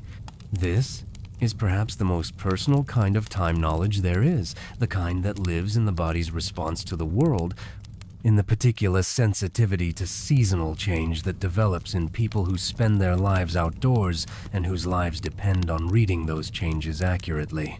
It is not something you can look up. It is not something that can be transmitted in a document. It is the accumulated experience of a life lived in close attention to the world, and it is, in its way, the foundation of everything else we have been discussing tonight. All the formal calendars, the astronomical observations, the mathematical calculations, and institutional systems for tracking time, all of these were built on this foundation, the basic human capacity to perceive and respond to the rhythms of the natural world. The formal systems did not replace this capacity. They extended and formalized it, translated it into something that could be shared and coordinated and used across greater distances and longer periods. But the root, the attentive human body responding to the turning world, was always there. It is still there, in us. In the slight quickening of attention on a morning in early spring when the air smells different from the day before. In the particular restlessness of late autumn when something in the body responds to the shortening days even before the mind has noticed them. In the long settling of a summer evening when the day's work is done and the night's warmth is still holding, and there is a moment of pure ease that feels like the year itself pausing. We are, all of us, still reading these signals. We may not always know that we are reading them. We may not have the vocabulary for them, or the tradition of paying deliberate attention to them. But they are reaching us nevertheless, because the body that receives them was shaped by millions of years of responding to exactly these cues, and no number of years spent in cities with artificial light and climate control has changed that shaping significantly. We are still seasonal beings, still carried in the rhythm of the year, still connected to the ancient mechanisms of time that our pre-calendrical ancestors navigated so skillfully. The numbers we put on the years are, in a sense, the most recent overlay on the oldest experience. They are useful, and we would not give them up. But they are not the whole of time. The great trading routes of the ancient world were, among their many other functions, conduits for the exchange of temporal knowledge. When merchants traveled between distant cities, they carried not only goods but information about what was happening in other places, what prices were, what political conditions prevailed. And embedded in this information was temporal information, the state of the season in different regions, the progress of the agricultural cycle, the timing of festivals and markets and official events. The caravan routes that connected China to the Mediterranean through Central Asia were not merely commercial corridors. They were also communication networks, and the communities along those routes maintained contact with a wider world than their immediate neighbors. A trader who made the long journey from the eastern Mediterranean to the cities of Central Asia and back would have been exposed to radically different calendar systems, different ways of reckoning the year and the season, different astronomical traditions. This exposure over many centuries gradually produced a degree of cross-fertilization between calendar traditions. The Babylonian astronomical observations, with their detailed records of celestial phenomena accumulated over many centuries, influenced Greek astronomy. Greek mathematical astronomy, in its Hellenistic form, influenced later Indian and Islamic astronomy. Islamic astronomy, which preserved and developed the Greek astronomical tradition during the European Middle Ages, eventually fed back into European science and contributed to the development of the heliocentric astronomy of the 16th and 17th centuries. This is a long chain of transmission extending across 1,000 years and several major civilizations, but it is not seamless or complete. Each link added something, transformed something, lost something, and reflected the particular conditions and concerns of its time and place. The astronomy of Islamic scholars was not simply preserved Greek astronomy, it was a living tradition that made original contributions and that was shaped by the specific problems of Islamic religious life, including the need to determine prayer times and the direction of Mecca with precision. The practical religious requirements of Islam, which specify that prayers are to be performed at times related to the position of the sun, and that the start of the lunar month is to be determined by the sighting of the new crescent moon, created a sustained demand for accurate astronomical observation and calculation. Islamic astronomers responded to this demand by developing increasingly sophisticated instruments, the astrolabe, the quadrant, large-scale observational instruments of various kinds, and increasingly refined mathematical techniques. The astrolabe is worth pausing on because it is one of the most elegant instruments of practical astronomy ever developed, and it represents a beautiful integration of mathematical abstraction and practical utility. A well-made astrolabe is a handheld model of the celestial sphere projected onto a flat disk that allows the user to solve a wide range of astronomical problems determining the time from the height of the sun or a star, finding the altitude of a celestial object, calculating when a star will rise or set with no mathematics beyond simple reading of the scales. The astrolabe was not invented by Islamic astronomers. It has a history going back to ancient Greece, but it was developed to its highest form in the Islamic world, and it was through the Islamic world that it was introduced to medieval Europe, where it became an important instrument for both practical timekeeping and astronomical observation. The gradual introduction of these practical astronomical tools into wider use had an interesting effect on the experience of time. The astrolabe, and the clocks that developed alongside it, allowed time to be determined with a precision and consistency that was not previously available. For a scholar or a navigator or an educated official, the ability to look at the sun and determine the time to within a quarter hour was a new kind of temporal power, a way of placing oneself in time with greater precision than the natural signals of the sky alone allowed. But this precision was for a long time the privilege of a relatively small class of educated and well-equipped observers. For the great majority of people in the medieval world, time was still organized by the older, more communal, more approximate systems, the canonical hours of the Christian monastic tradition, the calls to prayer of the Islamic tradition, the rhythms of the agricultural year, the informal social coordination of market days and feast days. The personal, portable, precise timekeeping instrument was still centuries in the future. The monastery was, in medieval Christian Europe, one of the most time-conscious institutions in the culture, and the monastic day was one of the most elaborately structured temporal frameworks in the pre-modern world. The Rule of Saint Benedict, written in the 6th century and the basis of most Western monasticism, specified in detail the schedule of the monastic day, the canonical hours at which prayer was to be performed, the times for work and study and meals and rest. Keeping this schedule required knowing the time with reasonable precision, and monasteries invested in whatever timekeeping instruments were available to them. The canonical hours matins, lauds, prime, terce, sext, none, vespers, compline were not precisely equal in duration. They varied with the season, being longer in summer and shorter in winter, because they were originally tied to the natural divisions of the day and night rather than to equal mechanical units. This seasonal variation in the hours is characteristic of a timekeeping system that was still rooted in the natural world rather than in the mechanical abstraction of equal units. The development of the mechanical clock in 13th and 14th century Europe changed this.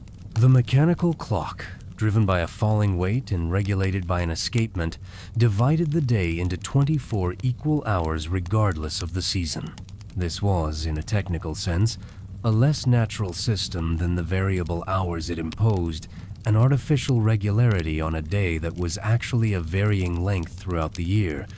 But it was more consistent, and its consistency made it more useful for the coordination of increasingly complex urban economic activities.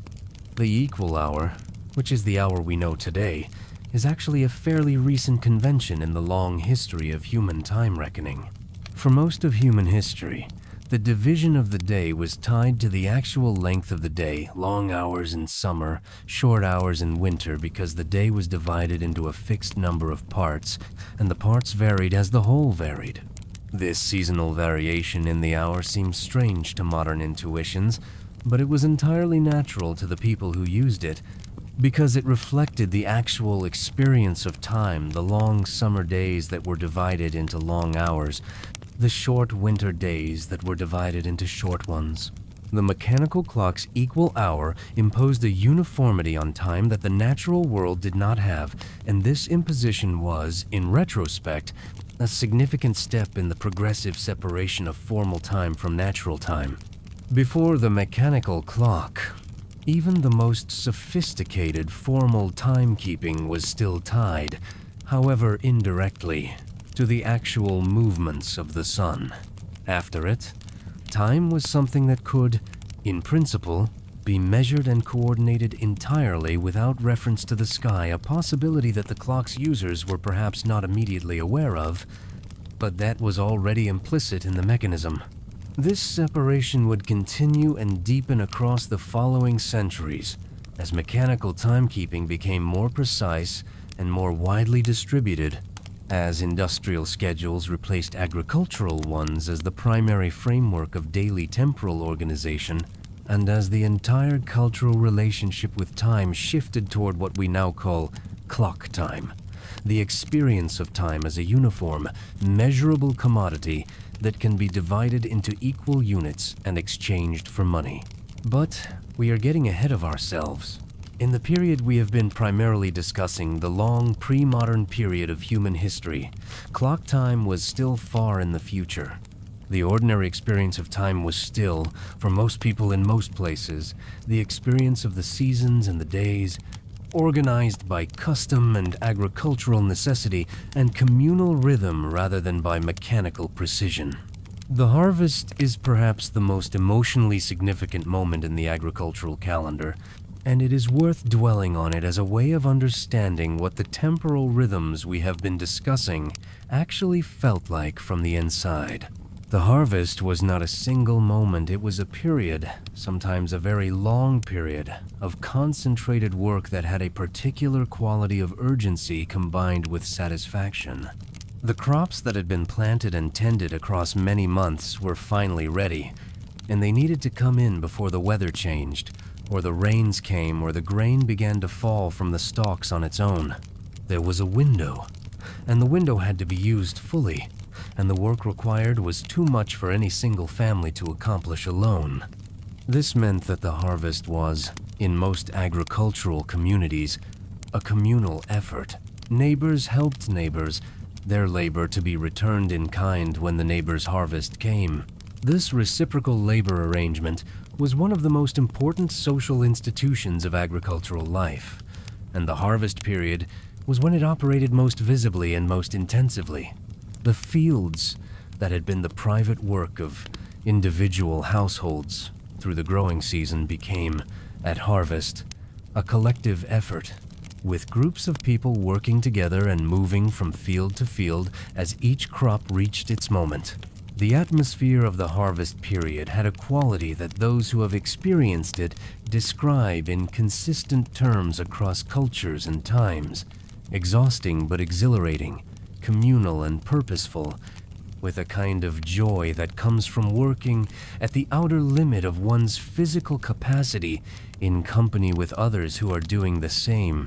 The days were long and the work was hard, and the stakes were real. The adequacy of the next year's food supply depended on the work of these weeks. And the end of the harvest, when the last grain was in and the last fruits were picked and the work was finally done, was marked in virtually every agricultural culture with celebration. The Harvest Festival, in its many forms and with its many names across different cultures, was not merely a convention or a religious requirement. It was the natural human response to the completion of the year's most important work, the release of tension that had been building since planting, the gratitude for abundance, the recognition that the community had gotten through another year and would be fed. This celebration was also, in a deep sense, a temporal marker. The Harvest Festival said, "The growing season is over. The year has turned a corner." What had been future, the hoped-for abundance of a good harvest, had become present and then past. The cycle that began with planting had completed. A new phase was beginning. In many traditions, the harvest festival was also the new year, or at least one of the points in the year that functioned as a new year, a beginning of a new cycle. The end of one harvest, and the beginning of preparations for the next, was as natural a starting point for the year as any astronomical event.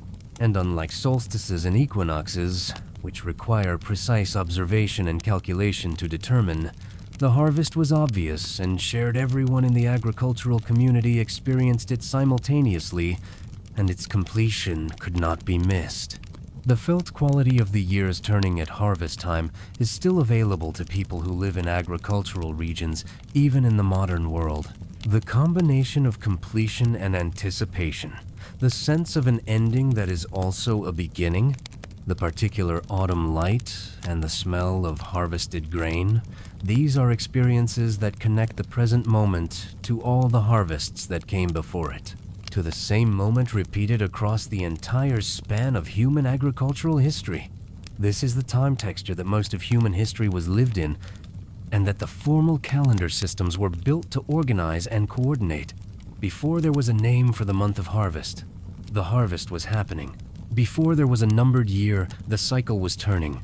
The institutions of formal time reckoning were built upon, and in service of this lived, embodied, seasonal reality. And the reality was always the prior thing. The ancient Indian astronomical tradition developed, over many centuries, a concept called nakshatra, the division of the moon's apparent path through the sky into 27 or 28 segments, each associated with a particular star or group of stars. The moon takes roughly 27 days to return to the same position among the stars, and during that period it occupies each of the nakshatras in sequence. This system is essentially a lunar calendar that uses the stars as the reference points rather than the phases.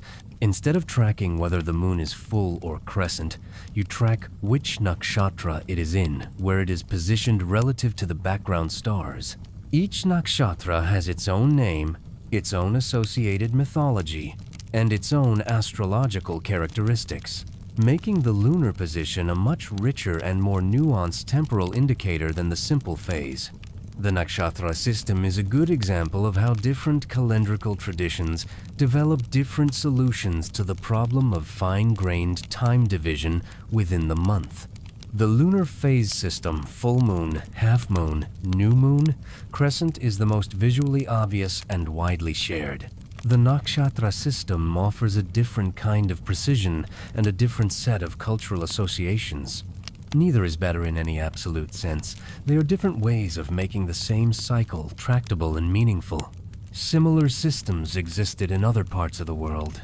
The 28 lunar mansions of the Arabic and Chinese traditions are functionally similar to the Indian nakshatras, dividing the moon's monthly journey through the stars into named segments with associated meanings and uses. The independent development of similar systems in cultures that had varying degrees of historical contact suggests that the basic idea, using the fixed stars as reference points for tracking the moon's position, was a natural one that would arise wherever sky observation was sufficiently developed. What all these systems share is the attempt to give the month a finer and more nuanced structure than the simple counting of days.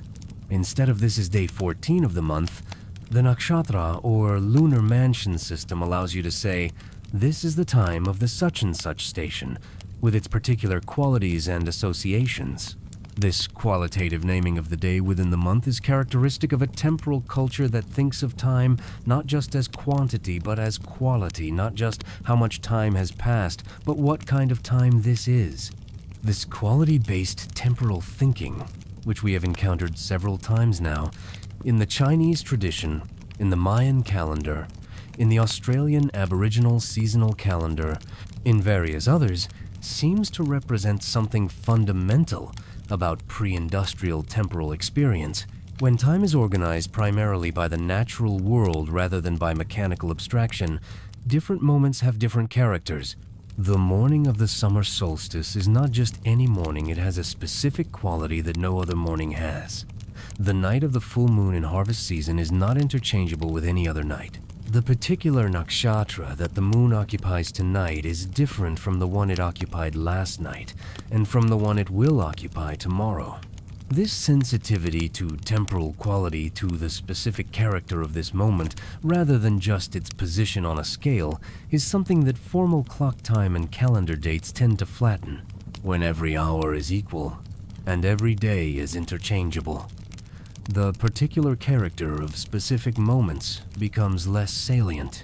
Not entirely absent, we still feel the difference between a cold winter night and a warm summer evening, but less culturally elaborated, less connected to shared frameworks of meaning.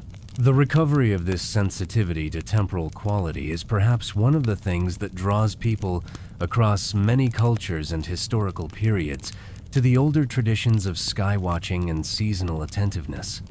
Not as a rejection of modernity or a nostalgic longing for a simpler time, but as a recognition that the quality of time, the particular character of this moment, this season, this phase of the moon, is a real dimension of experience that the formal systems don't fully capture. Somewhere in the first centuries of the Common Era, in the city of Alexandria in Egypt, a scholar named Claudius Ptolemy was working on what would become the most influential astronomical text in the history of the Western tradition. His Almagest, from the Arabic translation of the Greek title, meaning the greatest, was a comprehensive account of mathematical astronomy that synthesized the work of earlier Greek astronomers, particularly Hipparchus, with Ptolemy's own observations and calculations. The geocentric model of the solar system that Ptolemy elaborated in the Almagest, with the Earth at the center and the sun, moon, and planets moving in complex arrangements of circles around it, is the model that was dominant in European and Islamic astronomy for nearly 15 centuries. It was not a simple model, and its complexity reflected the genuine complexity of what it was trying to describe. The actual observed motions of the planets, which appear to move in complicated paths across the sky due to the combination of the Earth's own orbital motion and the orbital motions of the other planets. What concerns us about the Almagest in the context of this story is not its cosmological model, but its treatment of time. Ptolemy's astronomical tables, the tables that allowed prediction of the positions of the sun, moon, and planets at any given date, required a precise and consistent system for specifying dates, one that could be used to compare observations made at different times and places. For this purpose, Ptolemy used a combination of the Egyptian calendar and the Babylonian astronomical tradition, creating a technical chronological system that could handle dates with the precision his calculations required. This technical chronological work, the development of systems for specifying and comparing dates with precision sufficient for astronomical purposes, is a somewhat unglamorous but extremely important part of the history of formal time reckoning. The astronomy required, among other things, the ability to say unambiguously what date an observation was made on, in a system that would be consistent and convertible across different calendar traditions. This need drove the development of the Julian day number and similar systems that expressed dates as simple sequential numbers from a fixed starting point, essentially, a continuous count of days that could be compared across any calendar system by simple arithmetic. The Julian day number, still used by astronomers today, is the most abstract of all calendar systems, just a count of days from a fixed conventional origin, with no months, no seasons, no cultural associations, pure temporal arithmetic, stripped of all the human richness that had characterized time reckoning since its beginnings. It is the furthest point from ecological time on the spectrum of temporal systems, time reduced to a pure number, suitable for calculation, unsuitable for experience. But it exists alongside all the other systems, not instead of them. Even the astronomer who uses Julian day numbers for their calculations feels the cold of winter and the warmth of summer, watches the stars wheel overhead, and knows in their bones when the year is turning. The number is a tool, and a useful one, but it does not replace the experience it represents. The medieval European peasant, living in the same village where their grandparents and great-grandparents had lived, organized their year around a calendar that was in some ways more elaborate and in other ways simpler than the formal calendar maintained by the church. The church's calendar was indeed elaborate. It specified a saint's feast day for nearly every day of the year, an elaborate cycle of seasons: Advent, Christmas, Epiphany, Lent, Easter, Pentecost, Trinity, Ordinary Time, with their associated observances, and a complex system for calculating movable feasts like Easter that required specialist knowledge to implement. Most ordinary people had access to this calendar only through the church's liturgical practice, through the masses celebrated on the different days, the fasts and feasts that the church prescribed, the bell schedules of the local monastery or parish church. But the lived calendar of the medieval peasant was organized at a more granular level by a different set of markers. The local saints' days that coincided with traditional market fairs, the quartered days that marked the boundaries between seasons and on which rents were due, the agricultural milestones of plowing time and planting time and hay harvest and grain harvest and the gathering of the root vegetables before the first freeze. These markers were not always perfectly synchronized with the formal church calendar. Local customs had their own rhythms, and the agricultural calendar varied from region to region based on climate and the specific crops grown. The official feast day of a particular saint might coincide, in one region, with the time of haymaking, and therefore function as a practical marker for when to expect that work to begin. In another region, the same feast day might occur at a completely different point in the agricultural cycle. This patchwork of official and unofficial, local and universal, religious and agricultural markers is characteristic of the medieval temporal world. Time was experienced through multiple overlapping systems simultaneously: the church's universal sacred calendar, the local agricultural calendar, the personal calendar of family events and life cycle milestones, the seasonal calendar of ecological change. These systems were not neatly synchronized, and navigating them required a kind of temporal intelligence that was distributed across the community rather than concentrated in any single authority. The person who knew when to expect the first hard frost, from long experience of the local microclimate, was exercising a different kind of temporal knowledge from the priest who calculated the date of Easter, and different again from the Lord Steward who knew when the rents were due. All of these were needed, and they coexisted in a temporal culture that was richer and more varied than any single formal system could capture. As the medieval period gave way to the early modern, the pace of change in formal timekeeping accelerated.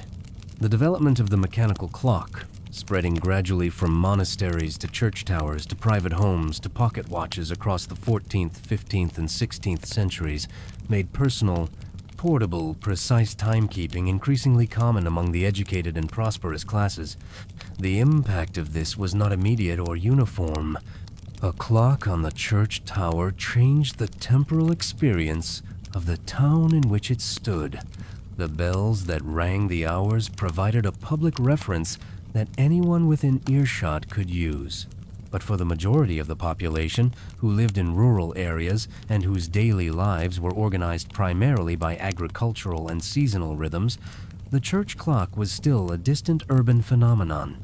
The printing press, introduced in Europe in the mid-15th century, had a more democratic impact on temporal experience, at least eventually. The production of printed almanacs, which combined calendrical information with agricultural advice, weather predictions, astrological data, and practical household information, became one of the most commercially successful publishing enterprises of the early modern period. Almanacs were among the most widely distributed printed documents in Europe and later in the Americas, and they brought formal calendrical information to audiences that had previously had limited access to it. The almanac was itself a kind of bridging document, connecting the formal astronomical calendar with the practical concerns of agricultural and domestic life, translating the astronomer's tables into the farmer's seasonal guidance. The best almanacs were genuinely useful practical guides, and their wide distribution helped to standardize temporal reference across the reading and semi-reading population. But the almanac, for all its usefulness, was still a seasonal document. Its information was organized around the calendar year, and its practical guidance was keyed to the actual agricultural seasons. The farmer who consulted an almanac for planting advice was using a formal calendrical tool, but they were using it precisely because it translated the formal calendar back into the ecological time that organized their actual work. This is the pattern we keep finding. At every stage of the development of formal timekeeping, the formal systems are built to represent and coordinate the ecological realities that organized human life before formal systems existed, and they are used by the people who use them in ways that keep them connected to those realities. The calendar was not, even in the early modern period, experienced as a replacement for seasonal knowledge. It was a supplement to it, a way of coordinating across wider social networks and planning further ahead, while the underlying seasonal knowledge remained the foundation.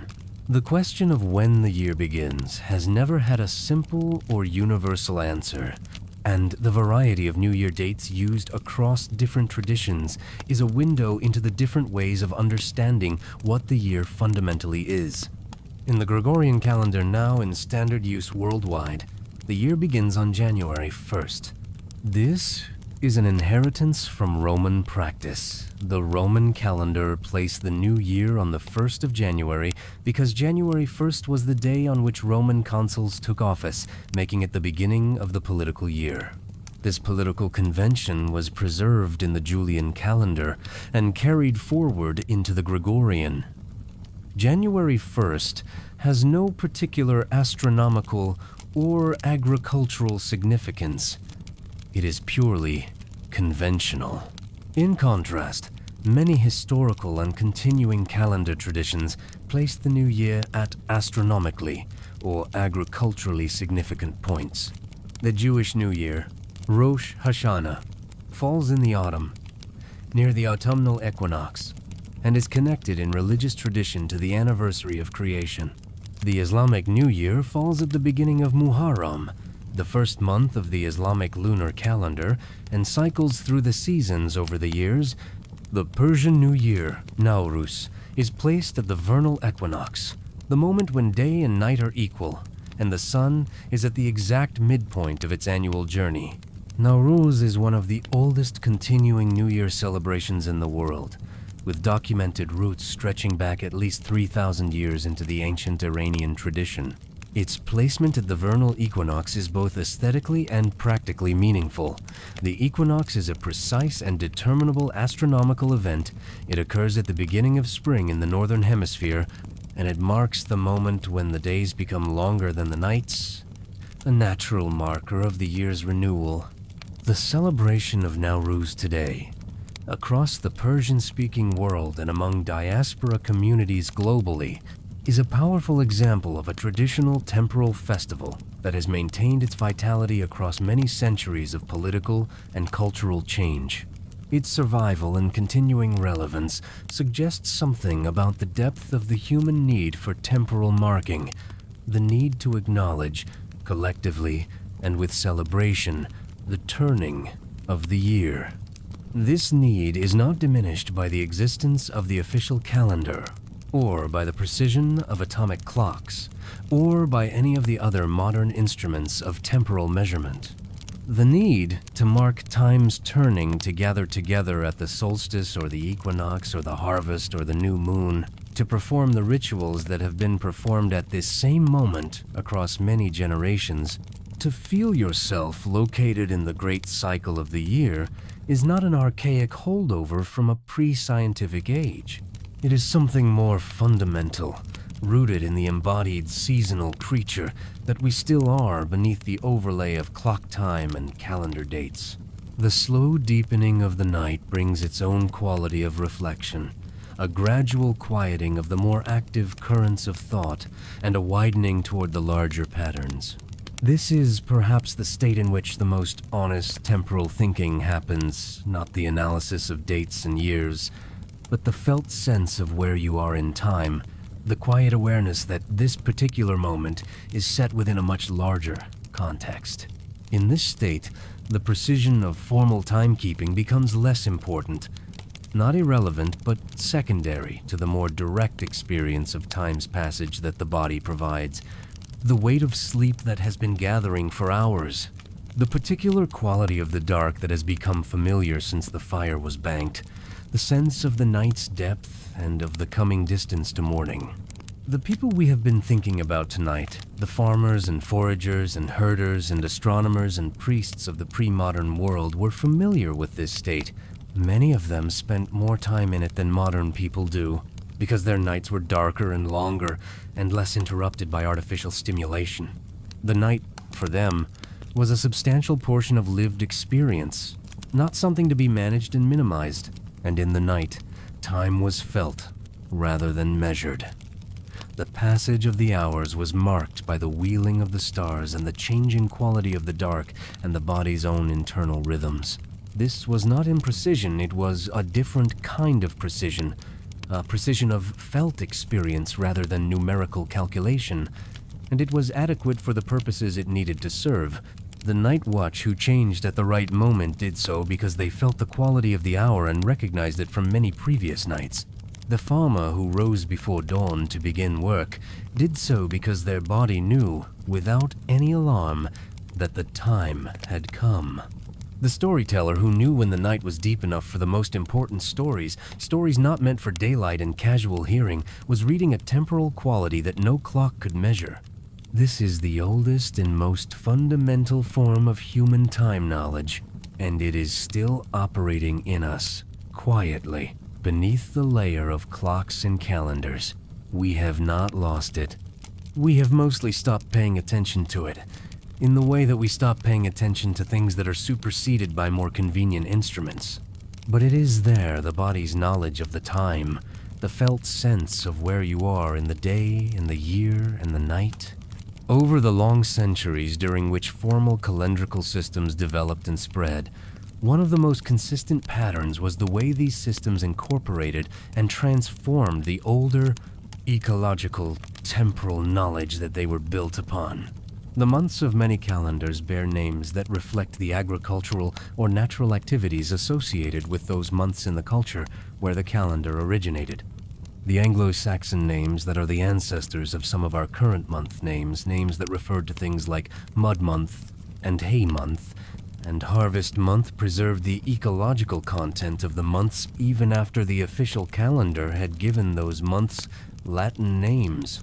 The Germanic names of the days of the week preserve the names of old gods who were, in some cases, associated with particular natural forces or celestial bodies.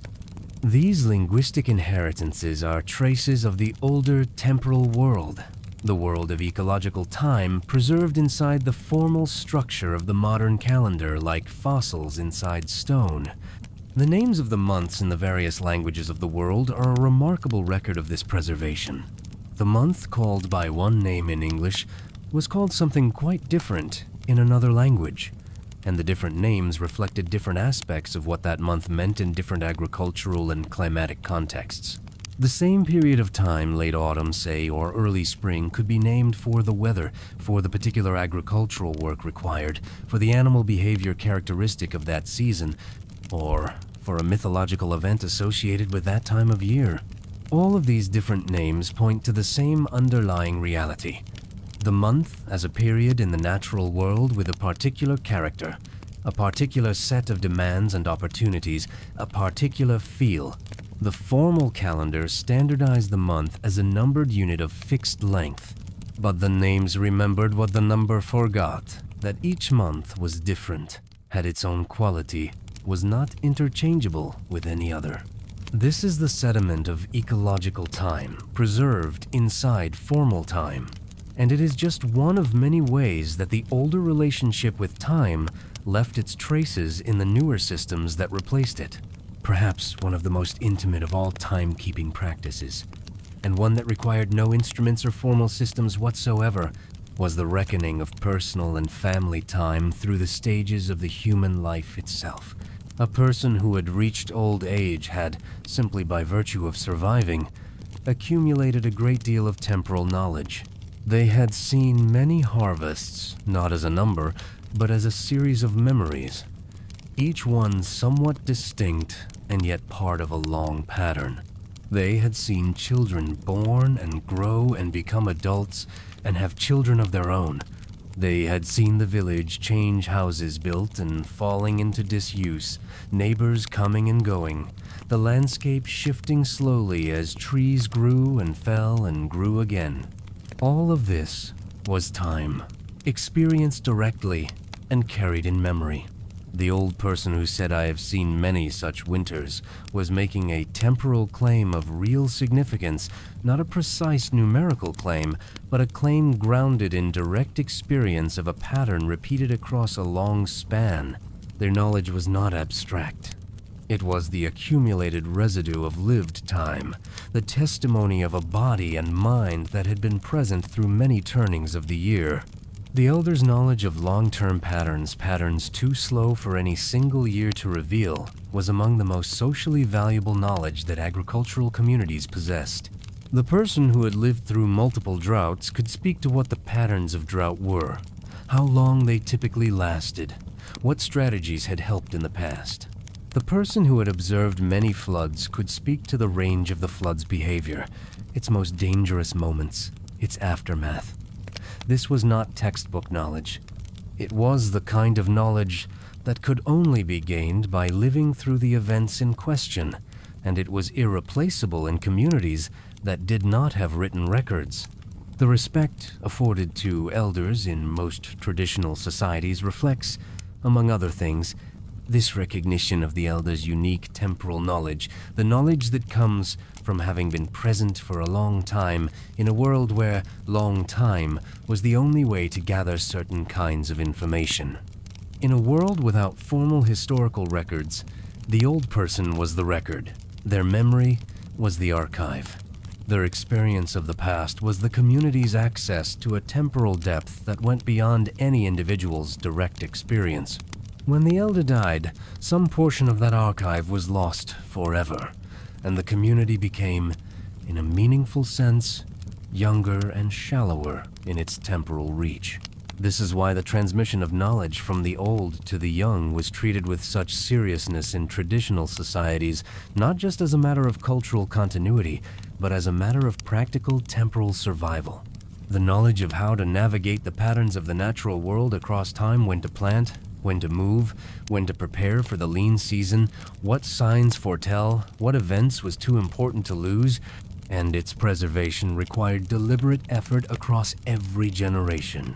The stories told around fires in the evening were, among other things, vehicles for this transmission. The practical knowledge embedded in myth and legend and cautionary tale was not incidental, it was the point. The story of the Great Flood was a story about the flood, yes, but it was also a story about how to recognize the signs that a great flood might be coming and what to do when it did. The story of the year of the long winter was a story about that particular winter, but it was also a story about what a long winter requires in the way of preparation and resource management. This embedding of temporal and practical knowledge in narrative form is one of the great achievements of pre-literate human culture, and it was, for most of human history, the primary mechanism by which the hard-won knowledge of one generation was made available to the next. As we move through the later phases of this story, into the centuries when formal timekeeping was becoming more precise and more universally adopted, it is worth holding on to the thread we have been following throughout, the thread of the lived, embodied, ecological experience of time that preceded and underlies all formal systems. This is not merely historical curiosity. The way we relate to time shapes, in profound and often unnoticed ways, the quality of our experience. A person who experiences time primarily as a schedule, as a series of appointments and deadlines in a linear sequence, is having a different experience from a person who experiences time primarily as a season, as a quality of the current moment, set within the larger rhythm of the year. Neither experience is more valid or more real, but they are different, and the shift from one to the other, which modern life has brought about so comprehensively, has consequences. The sense of urgency that characterizes so much of modern life, the feeling that time is running out, that there is never enough of it, that the pressure is constant and relentless, is partly a product of the clock time orientation that modern culture has developed. When time is a quantity that can be measured and spent and wasted and saved, it becomes a resource that is always being consumed and always in danger of running short. The person who feels they are running out of time is using a metaphor that did not make sense in a world where time was not a commodity but a quality of experience. The older temporal sensibility, the one organized around seasonal rhythms and natural cycles rather than clock schedules and calendar deadlines, did not produce the same sense of urgency. Not because there were no deadlines in agricultural life, there certainly were, and missing the planting window or failing to bring in the harvest before the rains came had consequences that were very real. But the deadline was set by the world, not by an arbitrary clock. And it was a deadline that the experienced farmer knew how to read and respond to without the ambient anxiety of always feeling behind.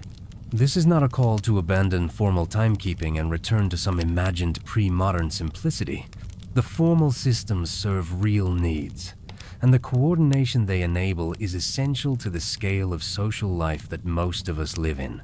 But it is perhaps a call to notice the older temporal sensibility that still exists in us, and to give it some room alongside the formal systems that have largely displaced it in conscious life. The season is still turning, even when you are not watching it. The year is still moving through its ancient arc, even when you are too busy to notice. The body still knows what time it is, in the deepest sense, even when the clock tells a different story. The stars are still there, above the city lights, above the clouds, doing exactly what they have always done, wheeling through the night in the slow, patient circle that has been their practice since long before any human eye was there to watch them. They do not care what year it is, by any system of reckoning.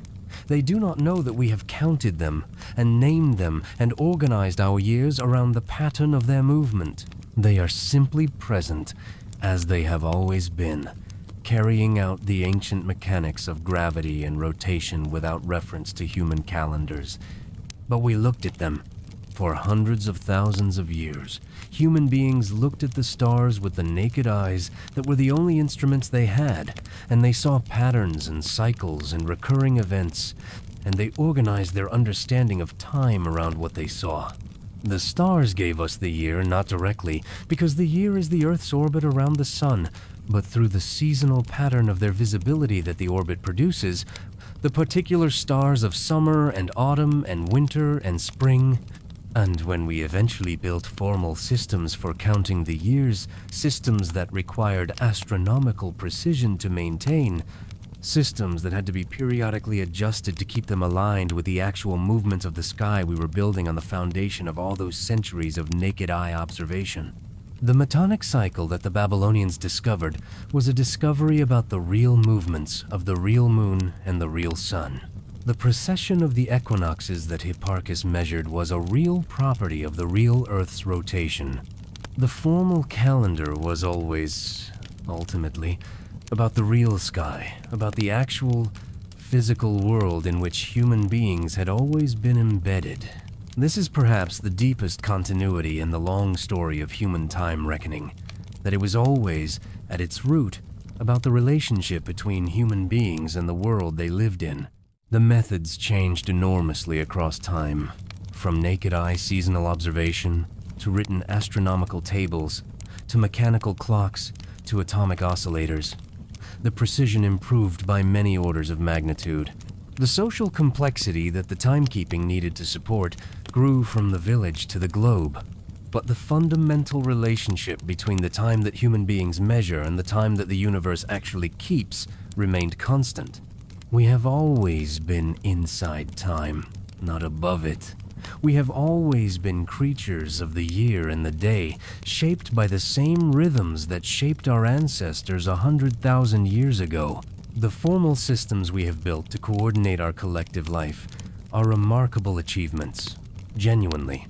But they float on top of something much older and much larger, the actual flow of time in the actual world, which has been moving at this same pace, in the same rhythm, since long before any human being was there to count it. There is a particular kind of silence that comes very late at night, or very early in the morning.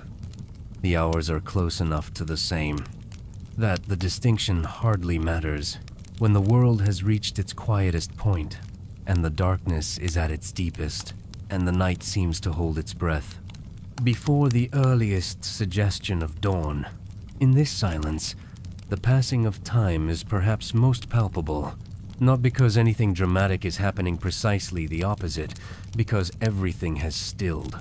The fire has burned to coals, the household is deep in sleep, the sounds outside have reached their minimum, and in this stillness, the movement of time is somehow more audible, the way a clock becomes most noticeable in a quiet room. This is the hour that recurs throughout human history with the same quality, regardless of the century or the calendar. The hour before dawn has always been this hour, the deepest dark, the longest silence, the sense of the night at its fullest extent before the first imperceptible lightning begins. People have been lying awake in this hour, in shelters of every description, in every climate, in every era, experiencing essentially this same quality of deep night silence. They did not all have clocks. They did not all know what month it was by any official reckoning, but they knew this hour, because the body knows it, because the world is unmistakably itself in this hour, because the quality of deep night has a character that is as distinctive as any other moment in the daily cycle. This is, in the end, the most fundamental kind of temporal knowledge there is, the direct, sensory, bodily recognition of the moment you are in, without reference to any system or instrument, not the year or the month or the numbered day, but this hour, this quality of darkness, this particular stillness. Everything else in the history of human time, reckoning the calendars and clocks and astronomical tables, the regnal years and eras and epochs, the Metonic cycles and Julian day numbers, was built to extend and coordinate and formalize something that was already present in this direct recognition. The formal systems are the architecture that human civilization constructed on the foundation of this immediate bodily awareness of time. The foundation is still there, beneath everything we have built upon it. It is accessible, if we let ourselves be still enough, in exactly the same way it was accessible to the person lying awake before dawn, in the deep past, in the silence of a world that did not yet count its years.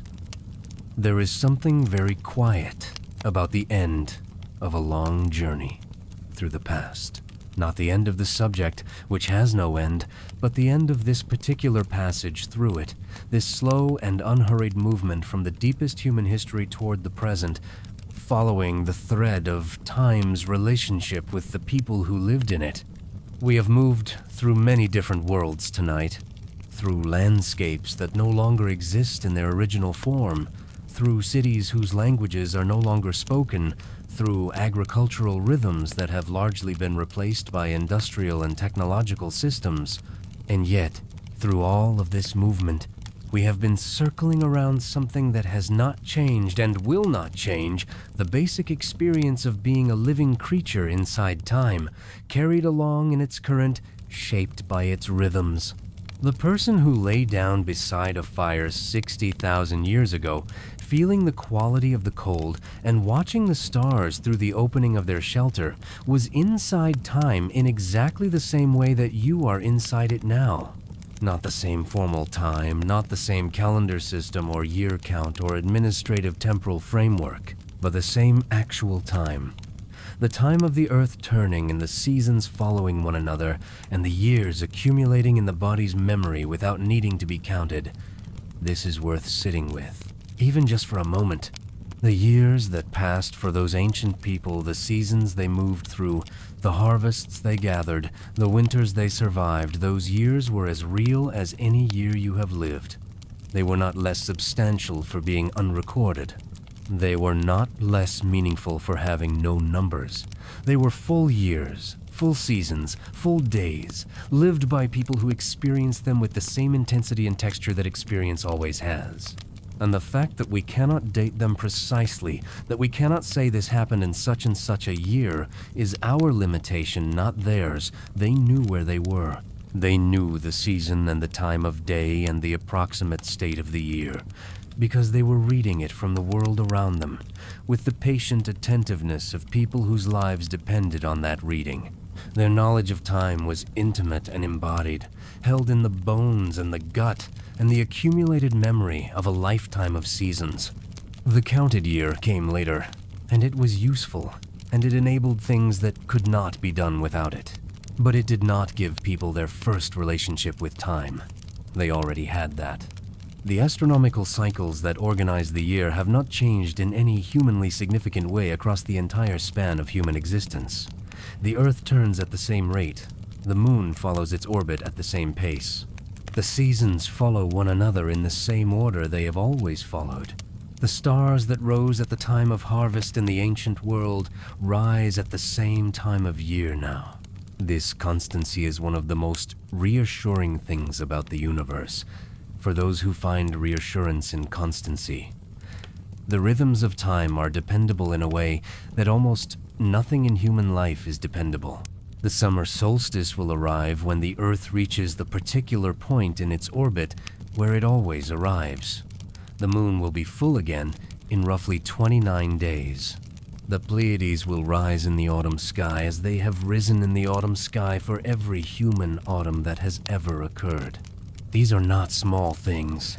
They are the framework within which all human experience has taken place, and the fact that they will continue to occur reliably long after every human institution and every human calendar has ceased to function gives them a kind of weight and dignity that our brief formal systems lack. The ancient astronomer priests who watched for the heliacal rising of Sirius, the Stonehenge builders who oriented their monuments toward the solstice sunrise, the farmers across the world who watched the sky to determine when to plant their crops, all of them were engaging with these same astronomical realities that we are embedded in now.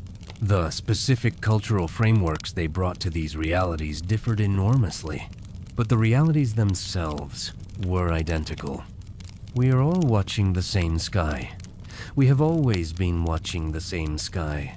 The transition from one way of reckoning time to another, from ecological to formal, from local to universal, from embodied to numerical, was never a clean break. It was always a layering, an addition, one system placed over another without entirely displacing it. Even in the most technologically advanced society today, the old temporal layers remain. The body still wakes near dawn if it is allowed to. The skin still responds to the angle of autumn light. The appetite and energy still shift with the seasons in ways that people often notice and wonder about. The desire to mark the turning of the year, to celebrate the solstice and acknowledge the harvest, persists in cultural forms ranging from the most ancient religious observances to the most recent secular inventions. These are not anachronisms. They are the oldest layer of the temporal system that we inhabit, the layer that is built into the biology of every person alive and that connects us, without any effort on our part, to every human being who has ever lived. The formal systems are extraordinary achievements. The calendar that allows 8 billion people to share a temporal reference, the atomic clocks that keep time with a precision that astronomical observation cannot approach, the computer networks that synchronize timekeeping across the globe to fractions of a second.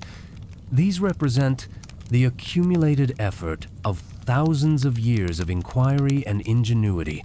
They are genuinely remarkable, but they exist inside the older framework. They measure something that was already there, already moving, already shaping life, long before anyone thought to measure it. The formal systems are the map. The seasons are the territory. The gentle passing of the hours in the deep night has a quality of continuation, of things that are happening and will keep happening regardless of attention.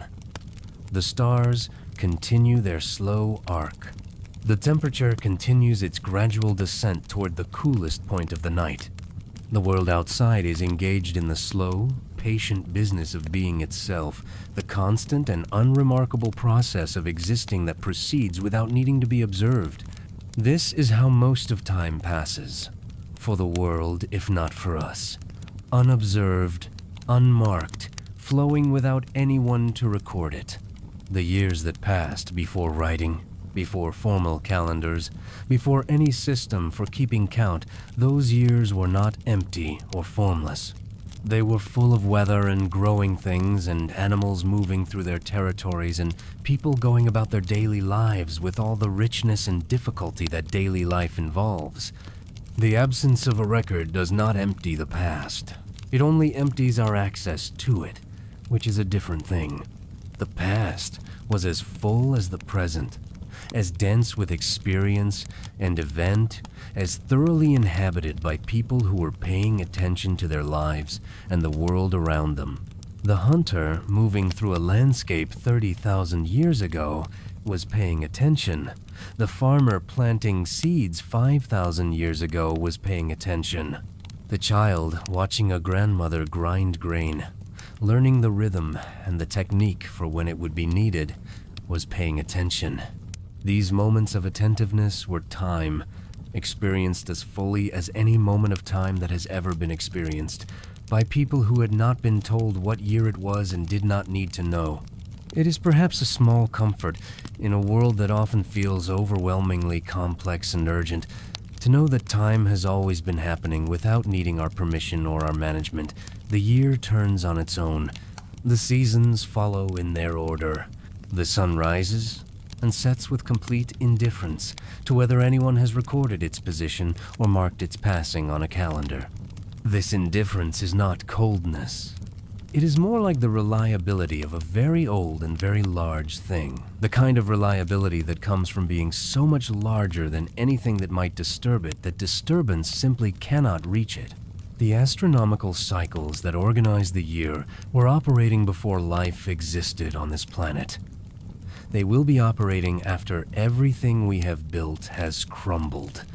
They are not ours. We did not make them, and we cannot maintain them or interrupt them. We can only observe them and, for practical purposes, work with them. The calendar systems we have built are our way of working with them. They are the formal expression of a relationship that began, informally, as soon as human beings were alert enough to notice that the world had patterns and that those patterns repeated. The formal systems are late additions to a very long story. They are useful late additions, but they are not the story itself. The story is the time, the turning of the seasons, the daily arc of the sun, the monthly cycle of the moon, the ancient, patient, enormously reliable rhythms of the world that every human being who has ever lived has been inside of, whether they counted the years or not. There is a sense in which all of history, all of the events and developments and changes that we track with our calendars and our dates, is simply a set of variations on a theme that was established before history began. The theme is the seasonal world, the rhythmic world, the world that turns and returns in patterns so regular and so reliable that they have supported millions of generations of human life. The variations are rich and interesting. The development of agriculture, the rise of cities, the invention of writing, the spread of formal calendar systems, the development of mechanical and then atomic timekeeping, all of these are genuine novelties, genuine additions to the human story. They changed the world, repeatedly and substantially, but the underlying theme remained. The seasons did not stop turning when cities were built. The moon did not stop cycling when calendars were invented. The year did not become more or less than a year when humans began to count its days. The formal systems that we built to organize our relationship with time were built within a world that was already organized by older and larger forces into the rhythms that made our existence possible. We are still inside those rhythms. We always will be. The counted year is something we carry with us as we move through the uncounted year of the actual world. Both are real. Both matter. The numbered date that appears on your screen has a genuine function, and the quality of the light this afternoon, the feel of the air, the particular stillness of this hour, these also have a genuine function, older and more immediate. The world before counted years was not a simpler world. It was differently organized, differently known, differently inhabited. The people in it were not waiting for complexity to arrive. They were fully engaged with the complexity that was already there, navigating a world that made enormous demands on their intelligence and their attentiveness and their social cooperation. Their relationship with time was one of intimacy and skill. They read the world's temporal signals with the patience of people who had no choice but to read them carefully because the reading was survival, and because they had no other source of temporal information to fall back on. The sky was their calendar, and the seasons were their clock, and the accumulated memory of the community was their archive, and all of these were adequate to the needs they were meant to serve. The formal systems that came later were not corrections of ignorance. They were extensions of knowledge, ways of making temporal coordination possible at scales that the older ecological knowledge systems could not reach. They solved real problems. They enabled real capabilities. But they did not replace the ecological knowledge. They were built on top of it. And they carried within them, in their month names and their seasonal festivals and their agricultural markers, the traces of the world they were built to represent. We carry those traces still. The month names in our calendars, the seasonal festivals in our cultural calendars, the way our bodies respond to the changing light and temperature, all of these are the old temporal world, preserved inside the new one, still quietly operating beneath the surface of the formal systems that organize our collective life. It is not a bad thing to know this. It is, perhaps, a small kind of peace.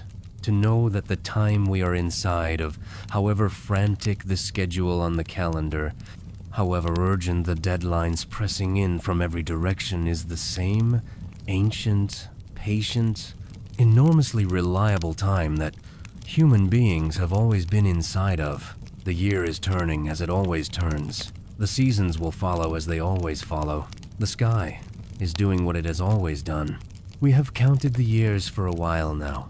For a fraction of a moment in the long span of human existence, we have been keeping track, noting the number of each year as it passed, building up a record that extends back several thousand years in its most ancient branches. Before that record, the years passed anyway. Many more years than we have counted.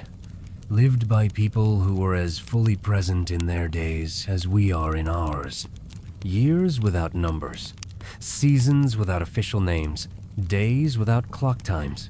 Time is texture and rhythm. Time is the quality of the world at this moment, and the memory of the world at other moments. Time is the body's knowledge and the sky's unambiguous movement.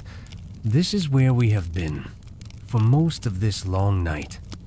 In the world before the counting started. In the time when time was simply the world being itself, and human beings were simply inside it, reading it as best they could with the instruments they had, which were, primarily, their open eyes and their patient attention and their deep, accumulated knowledge of how the patterns moved. The embers of the fire are very low now, giving off more heat than light, their glow shifting and fading in the way that low embers always shift and fade. The sounds outside have settled into the particular quality of very late night, when even the nocturnal animals have mostly gone still and the world is as quiet as it gets. In this stillness, time passes more slowly, or seems to. The quiet stretches. The space between one moment and the next widens. The urgency of the day, the need to get things done, to move through the schedule, to be in the right place at the right time recedes to something very distant, almost unreal. This is how most of human history felt, most of the time. Not this precise quality of stillness, because that is always specific to a particular night and place, but this quality of being inside time rather than managing it, of being present in the current moment rather than tracking its position on a grid of past and future. The sense that the moment is simply itself, and that being inside it is enough. Many thousands of years passed this way, in many different places, for many different people. Years that were not counted, not recorded, not dated. Years that were simply lived, from first light to last, through all the seasons, with all the particular richness and difficulty and ordinary beauty that being alive in a particular place and time has always involved. Those years were real. They happened. The people in them were present. The seasons turned, as they always turn. The stars rose and set. The moon went through its phases. The harvests were gathered and the winters were survived, and the children grew and became adults and had their own children, and the whole great quiet accumulation of experience that is human life kept moving forward, year after year after year, without anyone stopping to number the years.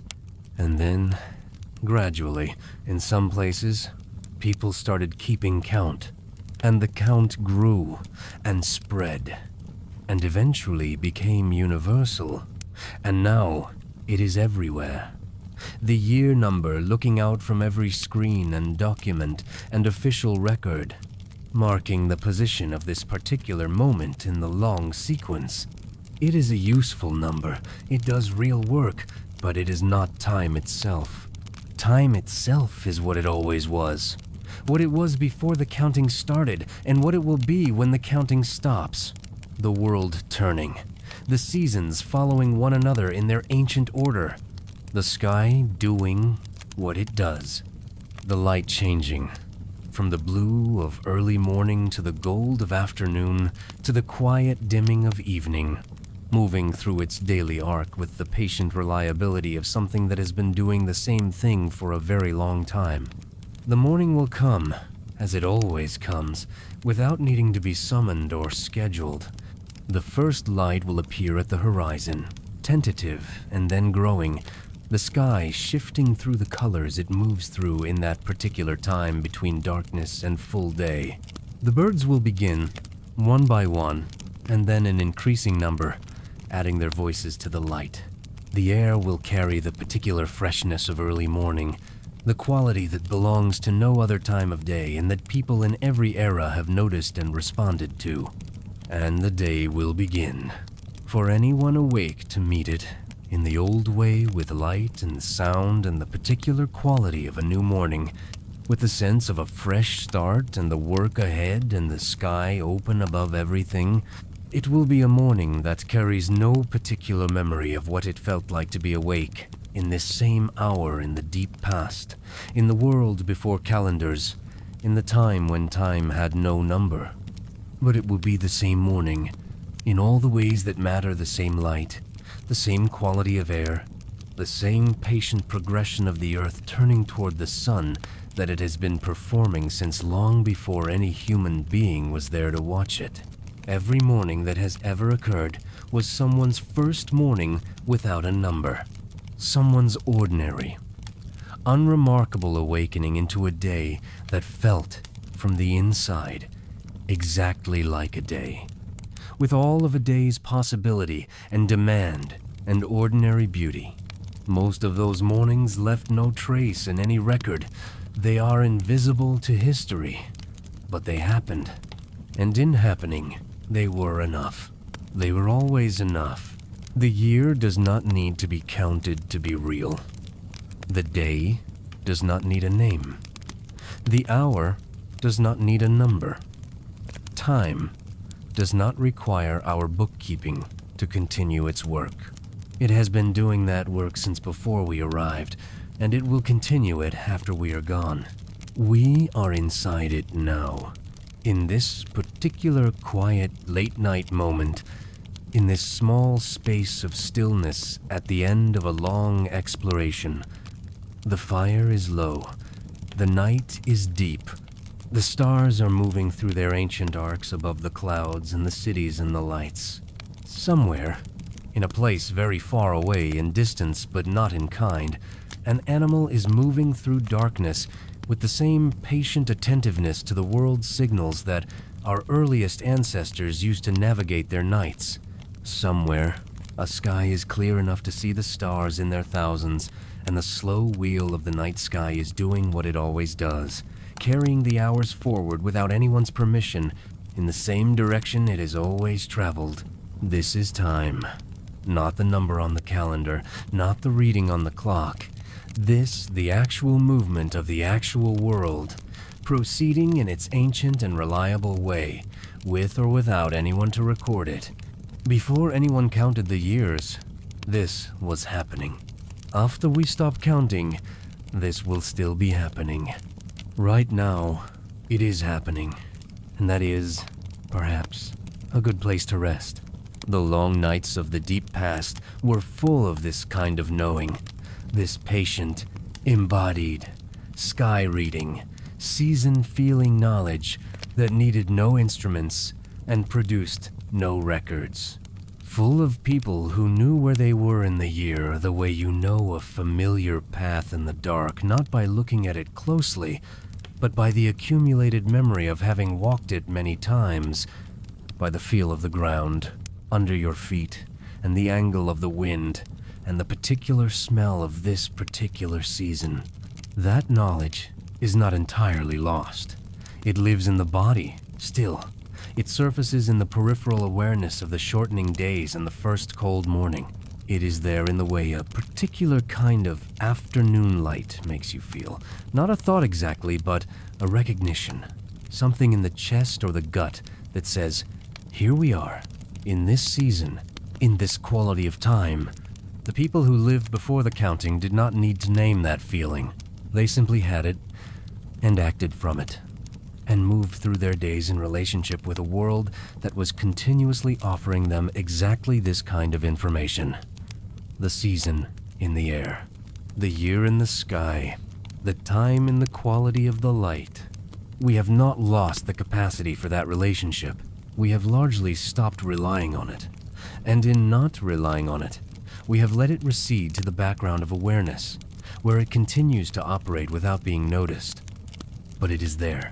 And on nights like this, when the formal scaffolding of schedules and deadlines has gone quiet for a while, and the body has settled into its deep rest, and the mind has loosened its grip on the precise coordinates of the present on nights like this, the older temporal sensibility sometimes makes itself felt.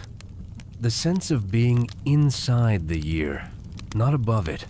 The sense of time as something large and patient and reliable, moving at its own pace, carrying everything along with it in the same direction. The counted year and the uncounted year are, in the end, the same year. They have always been the same year. The counting is something we do with it. The year itself continues regardless. It is a gentle thought to carry towards sleep, that the year is happening whether we count it or not, that time is patient and not going anywhere except where it has always been going, that the seasons will return, as they always return, and the morning will come, as it always comes, and everything that needs to happen will happen in the order that it needs to happen, with or without our keeping track. The person who lay down beside a fire in the deep past, watching the stars wheel slowly overhead without knowing their names or the year they were living in, was inside the same time that we are in now. The same patient, enormous, ancient time that has been carrying everything, always in its current. Rest now. The year is turning. The stars are moving. The world is doing what it does. It does not need to be counted. It only needs to be lived.